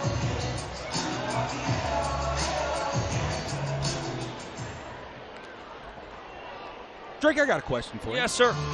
Brady's got on that Party Animals pendant chain. I see you wear it from time to time. Yeah. Where'd you get that from? Jake Skoll. Really? Yeah. Last season, Skoll had a bunch of them made. Sterling silver, professionally done. Handed them out to the guys. Yours truly, blessed to be a part of that. Sal Jacobo, very tough play. Very tough play. And his throw is not in time.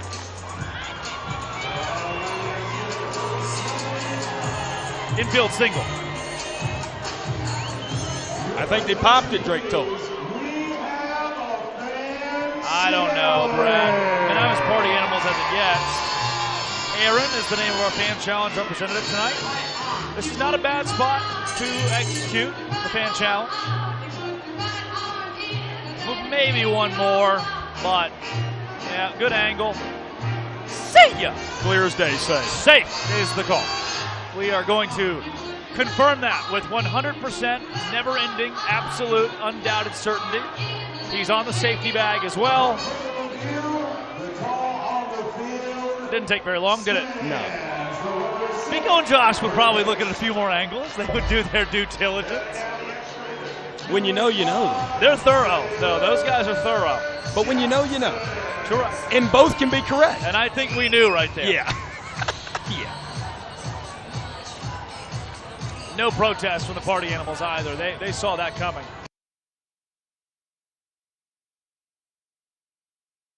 How about him last night having that RBI double off the wall? Yeah, big time. Tonight, Jason Hart was in the hit category. Had a loud single earlier tonight, and you hear Raise Your Glass by Pink over the loudspeakers. Many will remember the original Don't Stop Believing for the Party Animals was once Raise Your Glass by Pink. Fans have come up with it, and you got to bring your glove. That was absolutely bobbled. Did you know that? Raise Your Glass was the original Don't Stop Believing. I had heard a very short story one time, but didn't hear what the song was. But I knew Don't Stop Believing was not the original one. No. That's good stuff. Just the evolution of how the Party Animals headline tour and headline games have evolved is the evolution of how they've evolved. Pretty spectacular. The evolution of what now? Of how they evolved. Oh, okay. Gotcha. What'd you say earlier? You mixed compliment and what? Condolence and compliment and comment. Oh, my. Videographer, I think, just almost got hit by a foul tip local there. news lady hit the side of her camera. Yeah. No, but what I was saying is I was appreciating all the comments of condolences in the YouTube chat. Yeah. That's what I was saying, Drake. Condolences. Thank you all for those. That'll work. Ball four sprint. They'll be on the corners. You did tell me earlier tonight that you went to the school for the kids who don't read and write so good. When did I tell you that one? I don't remember. I heard you telling Ron Polk something about it. Yeah. Trey Jones, pinch hit for Sunshine Looters. On the corners. Keiss could use a strikeout here. No dice, but Baber, a diving stop. Gold glove type play from the guy who hit 100 trick plays for his season earlier tonight. Excellent play. And back-to-back days where Party Animal second baseman that made the dive and grab. Ashton Lansdale last night made one to a forehand backhand there for Dustin Baber. Jordan Hussein. Here's where Keiss could really use the strikeout. Defense playing in. Keiss is throwing 94 miles an hour. Is that good? Yeah. Yeah. All right, now he's got 2 strikes on him. Couple of speedsters in scoring position too here in Brett Carson and Nelson Smith, who's running for Taylor Justice. Kais, 19 strikeouts in his 31 2/3 coming in. Really tough spot. Carson's got some wheels off of first as well. Off of third, I should say. All right. Ball 4 sprint would score 2. Put the Texas Tailgaters up 4-2-0 in the inning, and what eventually could be 4-1.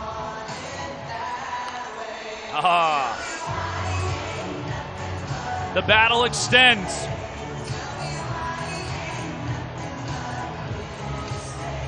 In the first banana ball game in Mississippi history, the Texas Tailgaters could blow it wide open.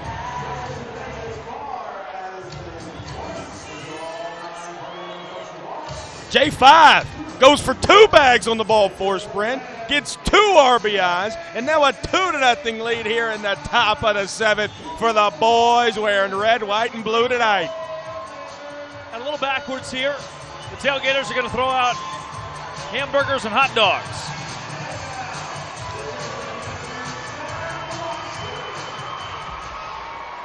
And we would like to say hello of the very many of you that are joining from the Savannah Bananas and the Firefighters show. A classic you all were treated to tonight.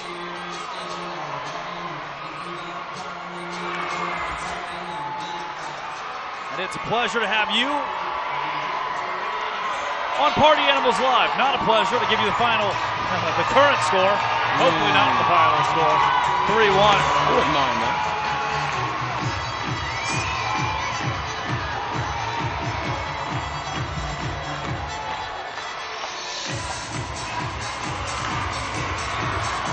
Watson well struck into left. Tanner Thomas underneath it. Brent, what do the Party Animals do from here? I know you're the Tailgaters guy, but you've got to let the bleeding here somewhere. There's no way to take a lead going into the 9th mathematically. Well, if they win the 7th and the 8th, you'll be tied, and you got to feel good with the guy that you usually have throws the 9th inning. However, again, the Texas Tailgaters can add 1 more here and have a 3-0 lead going to the bottom half of the inning. There's no way you can even have a tie ball game heading into the 9th. So I think at this point you got to hope and pray. Shredded bat. Jacobo Bloomer chooses to go between the legs. Oh, and Jordan Hussein's caught between third and home, but nobody's at third. There's no one at third. Third hit of the night for Lope.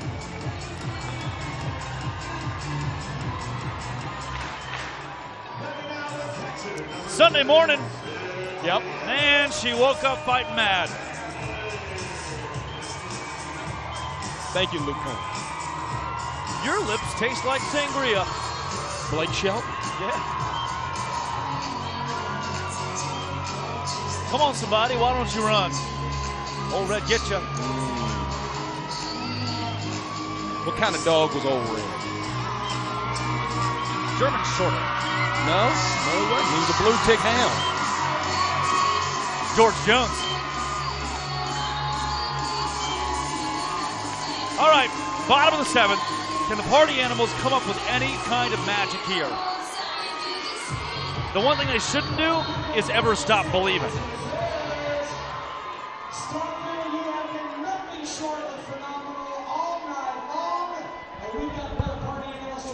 Coming at you right now.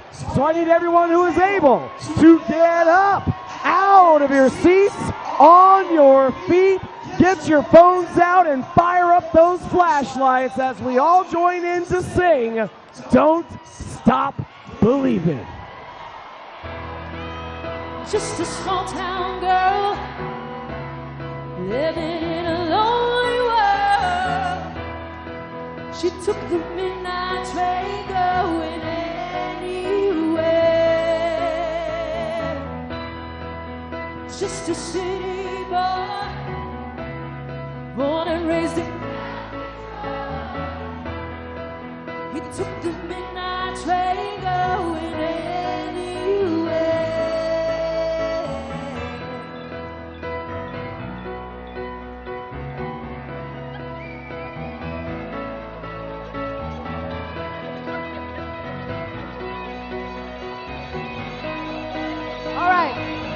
guys to sing this part for me.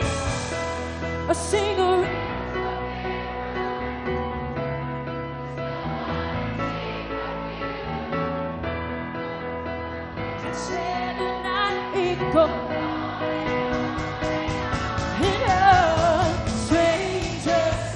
Waiting up and down the shadows somewhere in the night. Say, don't stop believing. Hold on to that feeling. Street lights, people. One more time, say, don't.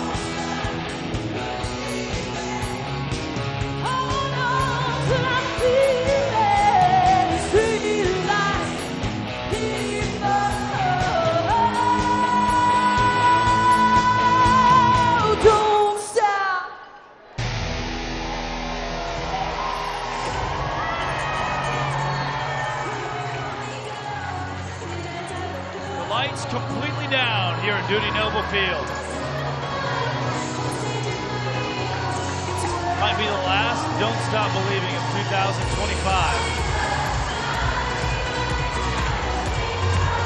It doesn't have to make you emotional. But it got me a little bit. BK, Brian Trepanier. Columbus, Georgia's own, man. You know, he ate some boudin last night out in right field. Yeah, I'm confused, Brett Loftus. Yeah. Behind Brian Trepanier, there are 5 or 6 party animals just standing around second base.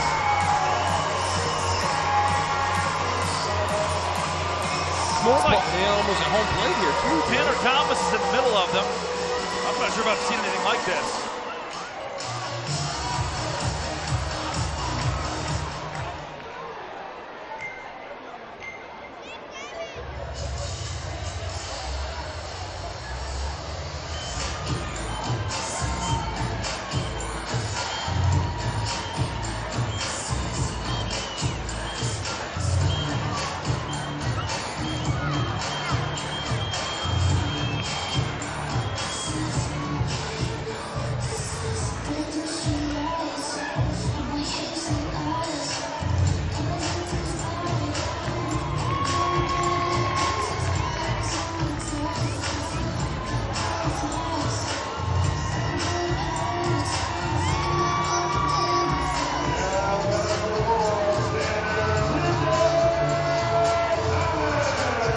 Sorry, everyone. I am pressing buttons aggressively. I told you to stop. I know. It's just so fun to press the button.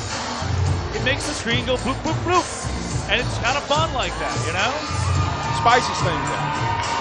Swing and a miss for Tanner Thomas. We're going to go quasi-radio broadcast here. And the pitch. Thomas fouls it away. Mr. Polydorov up with this joint. Man. Save. 0-2 to Thomas from BK. Swing and a miss. What about that from Brian Trepanier? Fastball touching 90, powers it right past Tanner Thomas, and he waves goodbye. Noah Fisher.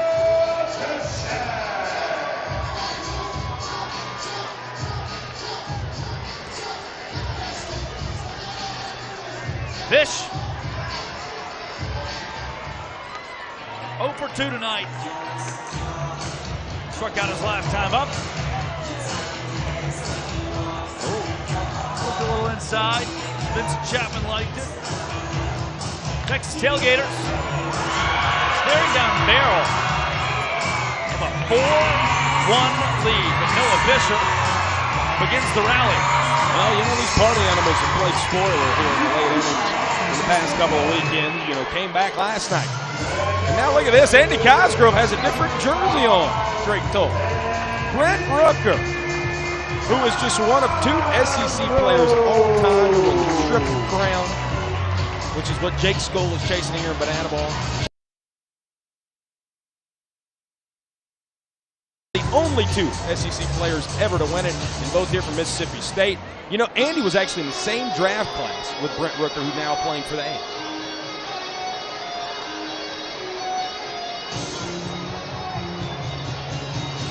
And when Rooker gets a hold of one, sends it a long ways.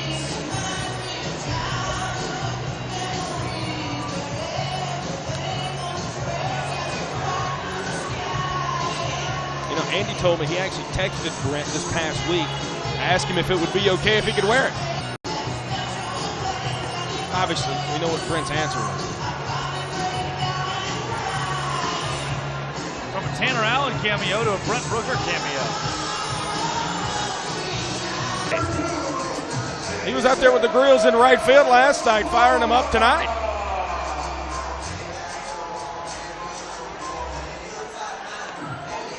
Swan takes in.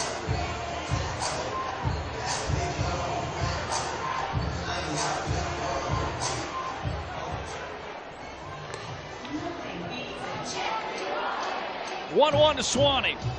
2 for 2 this evening.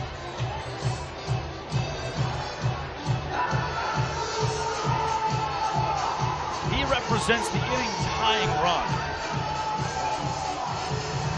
but hasn't been a massive power hitter this year. 4 home runs in 206 plate appearances.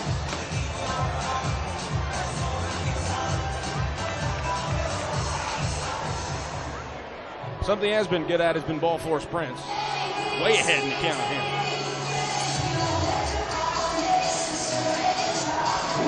Ball four sprint is exactly what he works.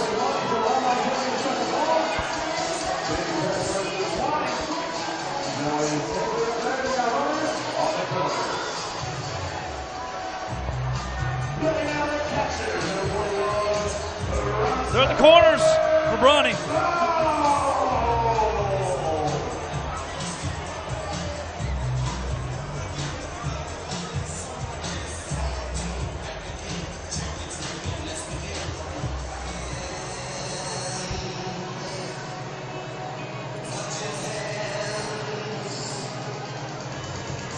Man, if there ever was a time to get a hit, extra base hit.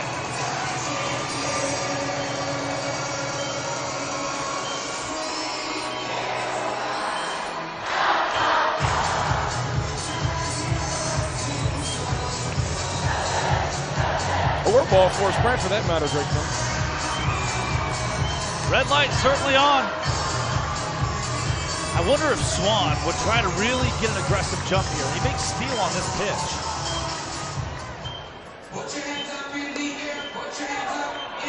Did get an aggressive jump over there at first, but a called strike one. Yep.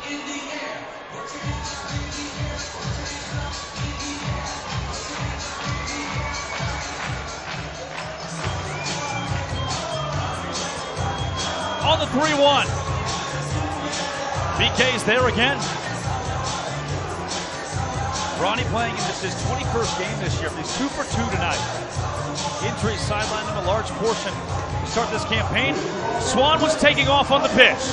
With the ball four sprint, will Swan go home? Swan will. He wants it. Takes the chance, slides in safe. The inning is tied. Bava was giving him the hold at third. Swan put the game in his hands. And now the Party Animals, with a man in scoring position, could win the inning. On the bat of Dustin Baber. Man, we've just seen this too much this year, Drake Toll. The Party Animals. Late in these ball games, they know how to play spoiler. The Texas Tailgaters, and even the Firefighters, it's the ball four sprint bug that puts us behind. A couple really good pitches from BK, can't get a call.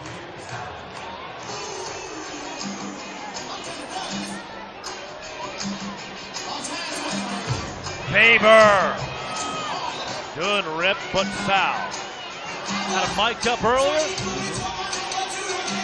You typically hear this song come on during a Baber AB. One of his favorites to do at Saddlebags in Savannah, Georgia.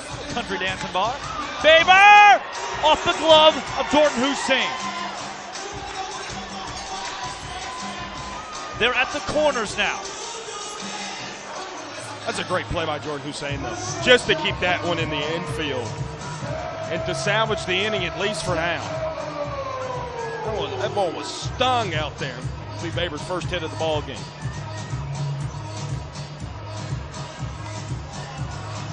How about this? The hero from last night can be the hero here in the bottom of the 7th, Drake Cole. Sal Jacobo.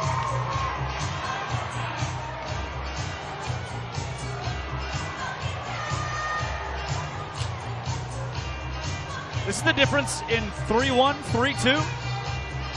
Oh my goodness! The Party Animals will walk off the 7th.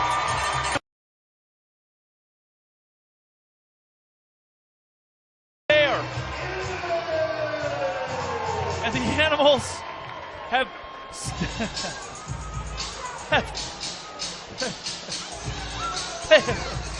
rehearsed this run celebration since St. Louis. And they're just now getting in Brass Monkey with Party. Here comes the champagne.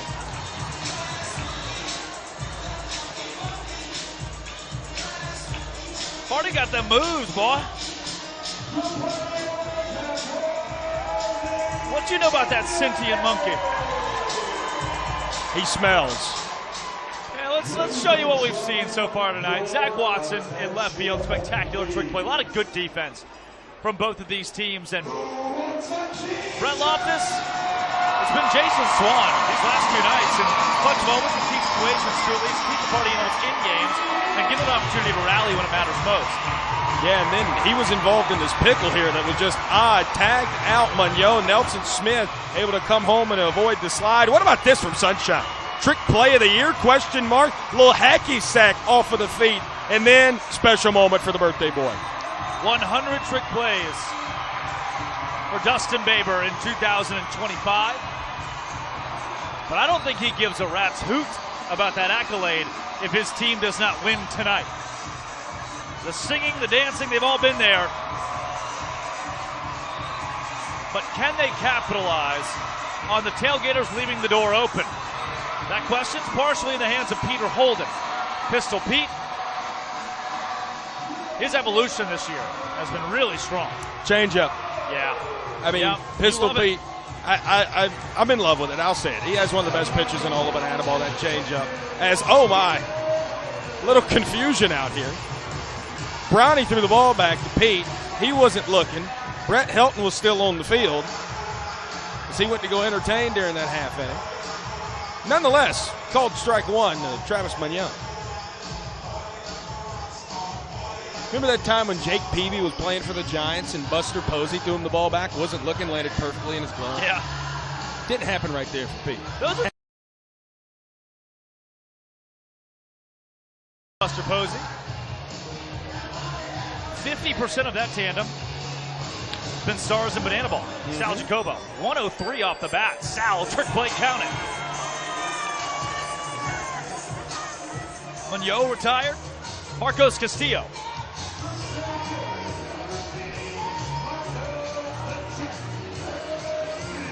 Man, Brett, Peter just, I don't know if he has it tonight. I think the Party Animals might have to go to the pen here sooner or later. Struggled to find the zone a bit. Pretty good wood from Indy Stanley. I think it's still too early to go to Drew, though. I don't know. I think you need a consistent late arm to come in.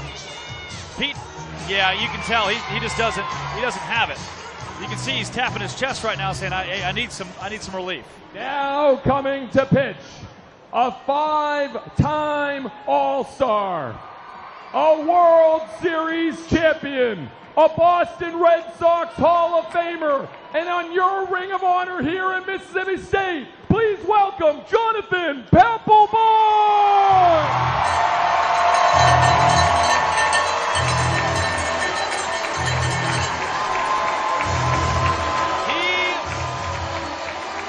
He is the ultimate party animal. Running out of center field is Jonathan Papelbon.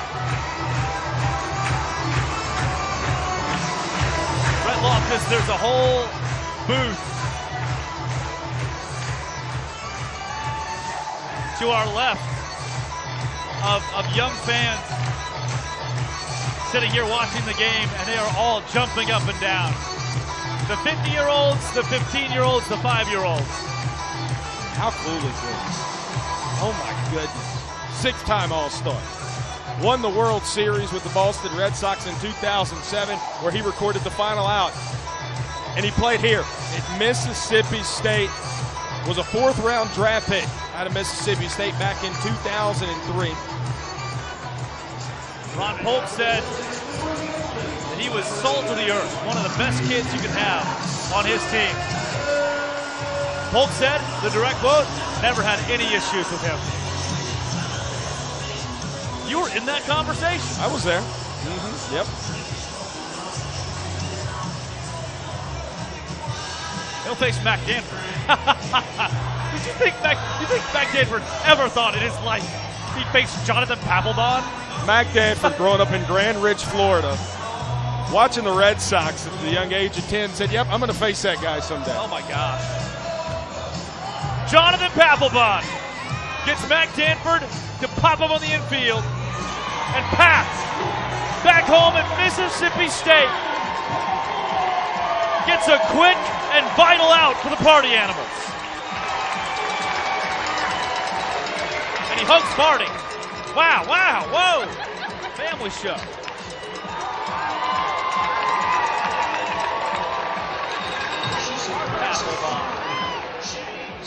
That is as cool as they come on the Party Animals headline tour.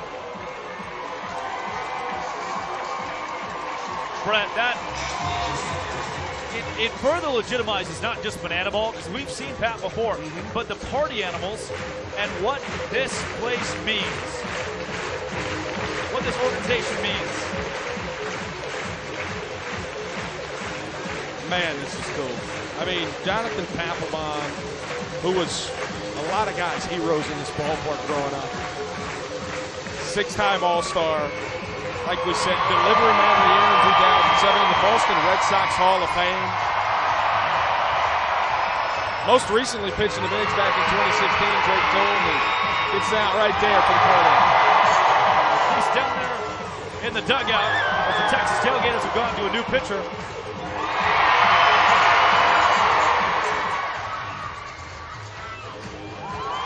John Papelbon is in the dugout.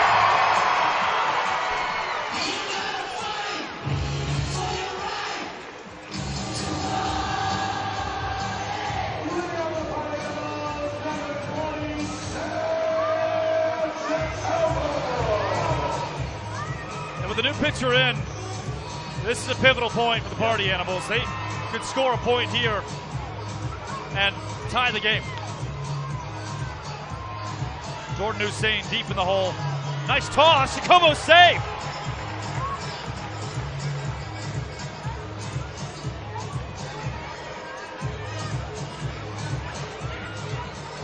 Error is the call.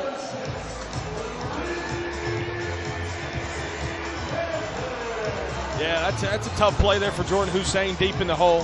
Throw a little bit up the line, though, and will be an E6. Tanner Thomas.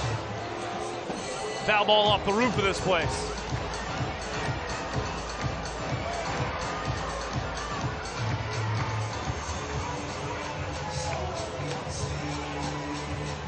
Hampton. Where did Tanner Thomas come into play here? Hampton. Reeser, another loud foul ball. Tanner is in the ballpark. Yes, I see him. I'm looking at him right now. He's just always on the mind.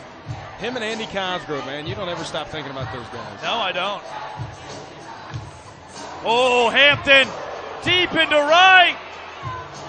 The fans touched it. Jacobo rounding third, and it'll be held up there. I thought a fan out in right field got a hand on it, Brett. Yeah, that's interference. That was clear. It hit off the hand of a fan. I mean, nonetheless, same outcome, second and third. Would have been a ground rule double. See, Hamp fell over the first base bag, but yeah, I mean, that's a ground rule double, though. Now infield in here, Drake Toll, for Bryson Bloomer. Everyday Bloom could tie the game. Ball got away from Indy Stanley momentarily.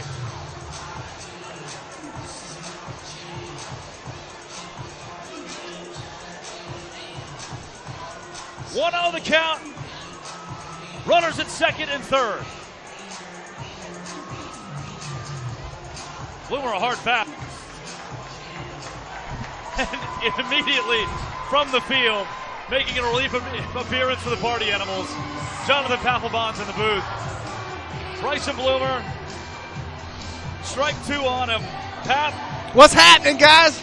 do you ever think you'd be back at Starkville, Mississippi? I love Stark Vegas.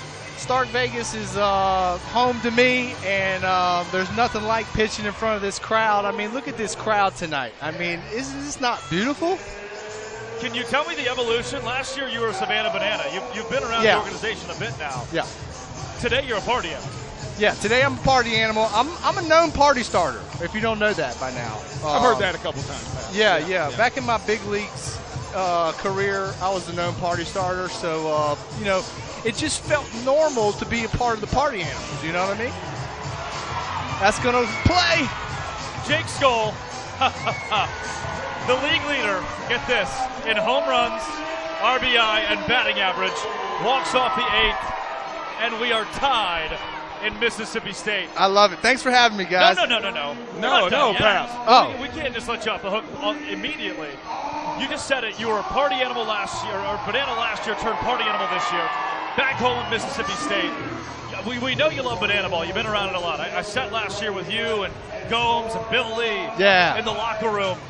But this is a whole different ballgame. That was Fenway. This is like the original home for you, college baseball. Yeah, this is my original home, man. I grew up playing here. Coach Polk is legendary here, and it's good to see him. And it's always good to come back home and see all the home crowd fans, man. You got to love this people in Stark Vegas, baby. I know Mac Danford never thought he would hit off with Jonathan Papelbon in his life. Did you think that you would get to grace the mound here again? Well, I blew out a rib, my left rib, warming up earlier, so I had to figure out how to get in the strike zone first 2 balls, but I came back in the count, got a pop up, so we're good. Huge. You've been asked this before about Vico and Josh and the other guys all the time, but what keeps you coming back to Bananas? Well, I tell you what, he's got a special thing going on here, and I'm a fan of baseball, the game of baseball. I love it, and when I retired, I'll tell you this much. I did not want anything to do with baseball. Jesse Cole called me up, come play for the Savannah Bananas, and my love for baseball after that grew exponentially, and I love it now more than ever. That's as good of an endorsement as you can possibly get. Yeah. Clip that. I want the collab on that with Jonathan Papelbon. That's what I want. On the Instagram. Pap. I enjoyed it, guys. Pleasure. Okay, man. Y'all take care. Thanks for having me. Thank you, sir. All right, guys. For the boys, and now it's 3-3 after the walk-off from Jake Skoll. Now Drew Gillespie comes in. And the Party Animals have the opportunity to come back big time against the Texas Tailgaters again. And Joe Mikulic's team, if they want a shot to rebound, it'll be against the best pitcher in our sport, Drew Gillespie. Yeah, Brett Carson. Be everywhere, Brett, man. Usually he's on the bump in these situations of the night, trying to shut down the Party Animals offense. Now trying to get the offense going here at the dish. Faber, trick play 101, inbound, and it's there. Carson in the 8-hole. We'll now see Justice in the 9 spot. Likely a golden batter opportunity for Sunshine Looters, who bats 10. Yeah, Trey Jones, who actually hit for him and was inserted in the game in the 6th. Correct. Still a golden batter scenario, though, nonetheless. You'd have to think that's Nick Lopez coming up next. Justice deep to right. That's at least 8, 9 warning track. Yeah. Warning track shots that we've seen the last 3 games for the Texas Tailgaters. And now here it comes, the golden batter. Gentlemen, the Texas Tailgaters are invoking the golden batter rule. Hitting in place of Jonathan Looters. Give it up for tonight's golden batter. I know that mustache. Nick Lopez. I know you talk about your boy Jake Skoll all the time, and yeah, he's the best player in our sport. But since July 1st, you'll be hard-pressed to find a better hitter in our sport than this guy. This is what the Golden Batter's all about. Nick Lopez and Drew Gillespie here, man.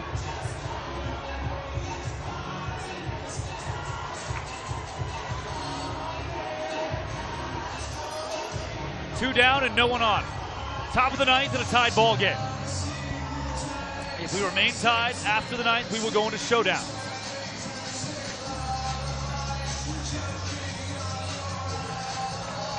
Lopez ahead 2-0.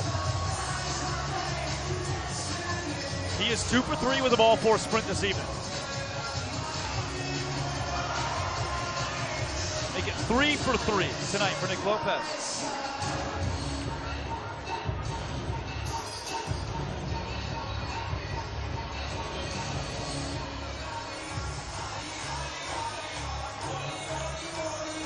Gillespie has 2 strikes on him.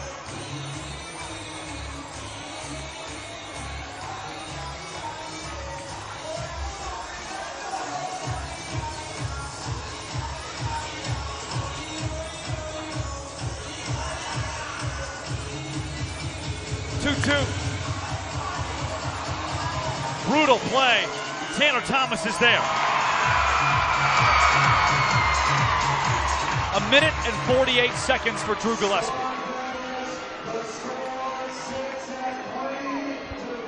In an inning where every run counts as a point. The Party Animals need 1 run. They walked off the Texas Tailgaters night 1 in Arkansas. It was 3-3 in the ninth. Last night down 4-2. Brett Carson failed to get an out in the final inning. The Party Animals walked it off 5-4. They could be looking at their 3rd walk-off victory in the span of 4 games on this college tour after being swept at LSU. And after never having a traditional walk-off at the end of a game ever in the history of the Party Animals. And it's going to be tough. John Reed, and I know he gave up the point there in the 8th, but John Reed has been nails going back to LSU. Went 7 up, 7 down. Went 6 up, 6 down in the 8th and the 9th, and then retired Reese Hampton in round 1 of Showdowns. Now, he's going to have to face the middle of his Party Animals lineup. Doesn't get much tougher than Tanner Thomas, Noah Fisher, and Andy Cosgrove. Our showman from last night in Fisher. Andy Cosgrove, your potential Rookie of the Year, and 10.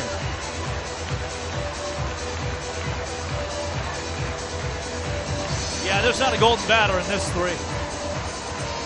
You're letting all 3 of them take their swing. Drake Toe, you remember how this Party Animals headline tour started back in Albuquerque, New Mexico? Showdown. Sure. Consecutive nights. Thomas. Very good pitch. Ball 1. 1 for 8. Thomas, Fisher, Cosgrove. 1 for 8 combined tonight with a ball 4 sprint.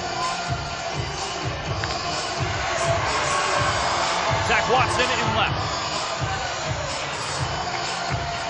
He's all over the outfield tonight. Yeah, interesting note. He's played left field, center field, right field, second base. Back now to left field. Jonathan Luders has been inserted back into the ball game at second base.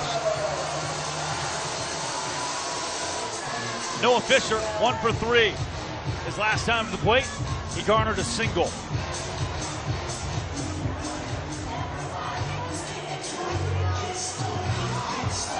Fish takes strike 1.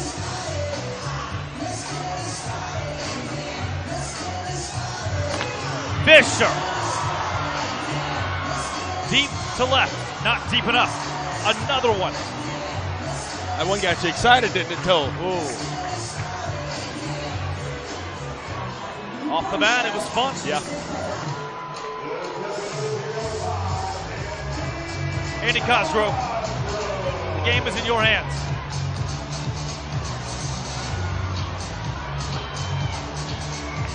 Rookie of the Year if the season ended today. Cos through the left side is a base hit.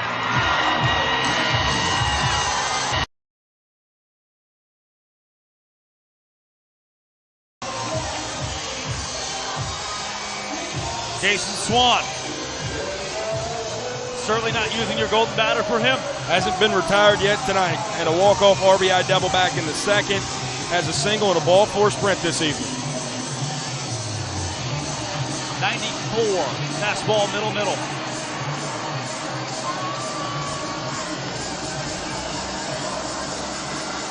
John Reed attacking the zone, Brett. Fill it up with that beautiful fastball. See if he goes back to it here on 0-2. Checks Cosgrove. How often do you have your catcher at first base with an opportunity for a designated runner and don't use it? Cosgrove's just that fast. John Reed outside by a hair. Stanley, a spectacular frame.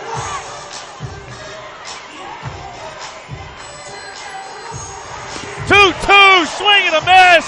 We're going to showdown. John Reed said, let's keep it going. He ain't even got to say nothing. You know what that sound is, Drake Toll? The same way we started this Party Animals headliner tour, we're going to end it. Showdowns.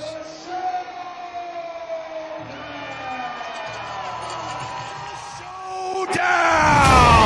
One of the greatest catches in Showdown history. Are you kidding me?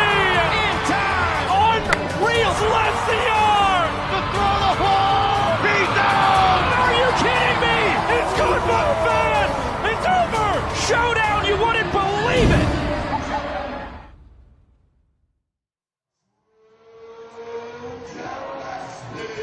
These are showdowns, Brett Loftus. That's right. Ball game's all tied up at 3 apiece. You see it round 1. If you're new to our sport, we have a pitcher, an infielder, and the batter. Round 2, it's just the pitcher and the batter. And then round 3 and beyond, the pitcher, the fielder, the batter with the bases juice. Do you see that? If a batter ever hits a home run over the fence, ball game's automatically over. Showdowns are over, and that team wins the ball game. Seen that earlier this year. Night 1, Party Animals headliner tour. Bryson Bloomer, round 4, Showdowns, hits a grand slam. And now, how poetic is this? Drew Gillespie, Jason Swan, and Zach Watson, Greg Toll. Zach Watson, the LSU kid, back in the SEC. Gillespie just a hair high.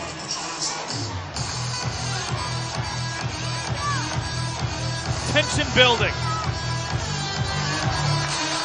Remember in LSU what Zach Watson did? Led off Showdowns with what would be the game-winning hit.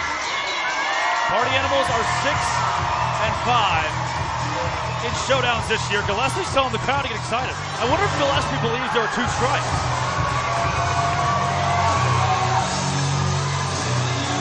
It's the 1-1. Really well hit by Watson. Jason Swan sprinting from the infield. The ball rolls all the way to the warning track, and it will be a no contest. Zach Watson has put the Texas Tailgaters ahead 1-0 in Showdowns, 4-3 for the game. Zach Watson started this SEC tour in Showdowns, and now, here on the final night of it, leads off round 1 of Showdowns tonight with an inside to Parker and taking a 4-3 lead. That's exactly what you want in Showdowns. Waddy told me after that one in LSU, he's going to slide every single time. Didn't even have a throw there. And now John Reed's going to assume the bump. John Reed. 1 shutdown in his 1 opportunity. The Tailgaters could tie the college portion of this year's tour. But he'll have to do it against Reese Hampton. One of the fastest men in bananaball and one of your best bats. Hampton is 1 for 4 tonight with a double. Entered the game with a 392 OBP. But who did John Reed get that showdown shutdown against in LSU? Reese Hampton. First ever trick play in the history of Showdowns from Jordan Hussein. Could it be deja vu all over again, Drake? I hope not.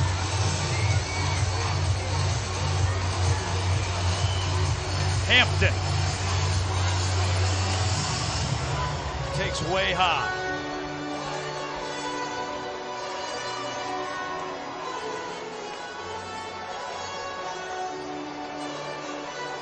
has 3 walk-offs and has 10 opportunities in showdowns. Hamp underneath this ball. He's got to get on his horse. Hussein wants to catch it in the air. Hussein does not. They must tag out Reese Hampton at home plate.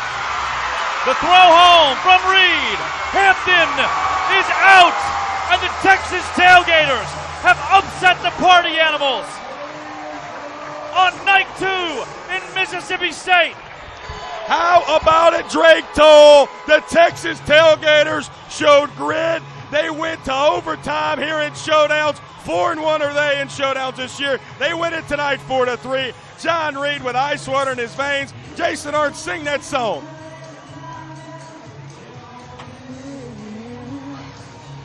Yeah, we let it well. When we got the money, let it roll.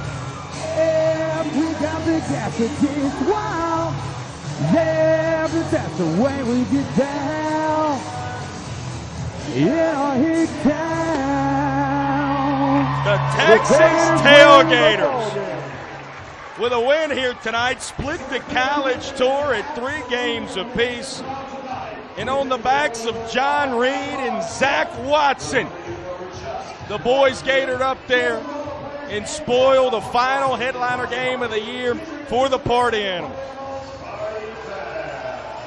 How good are these boys in blue and orange when it comes to showdowns? 4-1. 4-1 are the Texas Tailgaters in showdowns this year. And a special night. As let's take a look at who our showman of the night is. I mean, you really got no other option but to go with the guy who wears number 2, hitting in the 2-hole. Zach Watson goes 2 for 4 tonight. Had a couple of singles. Obviously has the game-winning hit again in showdowns. The same thing we've seen at LSU. 4-3 final here tonight. Again, another highly competitive game between these two teams. It's 10 hits for the Party Animals, 9 for the Tailgaters. Trick plays tonight. You see as close as the runs were as well. Just one more for the Texas Tailgaters. Such a special night. Zach Watson here played in the SEC, had a special night at LSU, and the SEC man wins showman of the night here again for the Texas Tailgaters. As Drake Toll has moseyed his way down to the field to talk to our owner and creator of bananaball, Jesse Cole. Jesse, this is the crescendo of the Party Animals Tour. You've seen the development since Savannah in 2024 when the Animals kicked it off, and now to today. But this moment was about the Texas Tailgaters to finish it out. Let's start there. Well, it's a special finish. Obviously, the Tailgaters just launched this past year. You see how far this game has come, and that team means business. And to be at that level of play right now is pretty impressive, and a great start going into their headlining tour as well. But going back to the Party Animals, starting in 2020 as just an opponent of the Bananas, and to see what they have done the last few years. 2023, the epic comeback, winning 9 games to win the tour. Still the best team in bananaball. This says a lot. You look at this tour, 21 shows, 9 cities, over 200,000 fans. Man, it's going to be pretty impressive to see what happens with this team in the years to come. Jesse, from game 1 of that Party Animals headline tour last season to today, how have you seen this brand develop? Well, I'm just so proud. When you look at the guys, I mean, they've taken ownership. We want to create the greatest party in sports. And you look at the guys that, from doing the starting lineups, coming out of the crowd, to really being involved with the fans. And they're bringing the party to the fans. I think they get involved with them and create more entertainment and more fun as much as any of our other teams and other brands. And you look at the cast and the party down and the bartenders and party and the party stars and party crashers. I mean, they aren't an opening act. They are the main event. They are the headlining act. And they're showing that as they are selling out everywhere. And just wait till next year. We got some big things in store, and they're about to shock the world. I don't want to wait until next year. I want to know now. October 9th is steadily approaching, and we'll know the growth of the Party Animals in 2026. But even past that, what can we expect for specifically this team?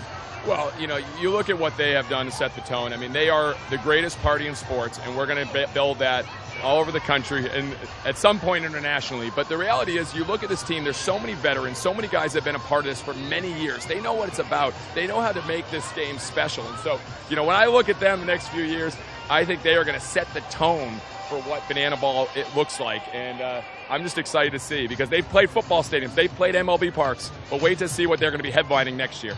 Is it safe to say you're a party animal? Hey, I love this game. I love the party animals. I love the Tailgaters. I'm just proud of these guys, and it's going to be fun to see what happens the next few years. I hear Mr. Brightside will be playing outside very soon. Jesse, you go get in there. Always good. Talk to the man who did it, built the party animals, the Savannah Bananas and bananaball, and yeah, the party animals parlay does not hit tonight. The final opportunity for the Party Animals parlay until the postseason. It does not hit. We were so close to saving everything. My mortgage was on the line this evening in a game that doesn't count. No one's counted. The points don't matter. But the Party Animals parlay doesn't hit for the final time this season. And speaking of final times this season, this may be the last time we sign this thing off up until October when we see the Tour Championship between all 4 teams in our sport. You're now seeing some of the best moments that you saw all night tonight. It was the Texas Tailgaters that got it done in upset fashion. They win 3 games on the Party Animals college portion of the tour from LSU to Arkansas, now here to Mississippi State, and you saw the growth of bananaball before our eyes. Brett Loftus was hanging out with me up in the broadcast booth. Chad Reese, Kigo Dynasty, to Chris Haynes back home. Clayton Franklin, who is upstairs doing all the productions and punching the numbers and the buttons and the things and all kinds of jazz like that I'll never understand. And for the entire crew of Party Animals Live, 21 games in, 21 spectacular shows, distinctly different in bananaball, to showcase that there's more than just what the Bananas or the Firefighters, the Texas Tailgaters give you. There are 4 brands that bring you something brand new every night you show up to the ballpark and watch bananaball. It was a beautiful display in front of a capacity crowd and as engaged as we've seen a group of fans here in Mississippi State. For the final time until the postseason, until championship weekend, I'm Drake Toll. As always, good night and party on.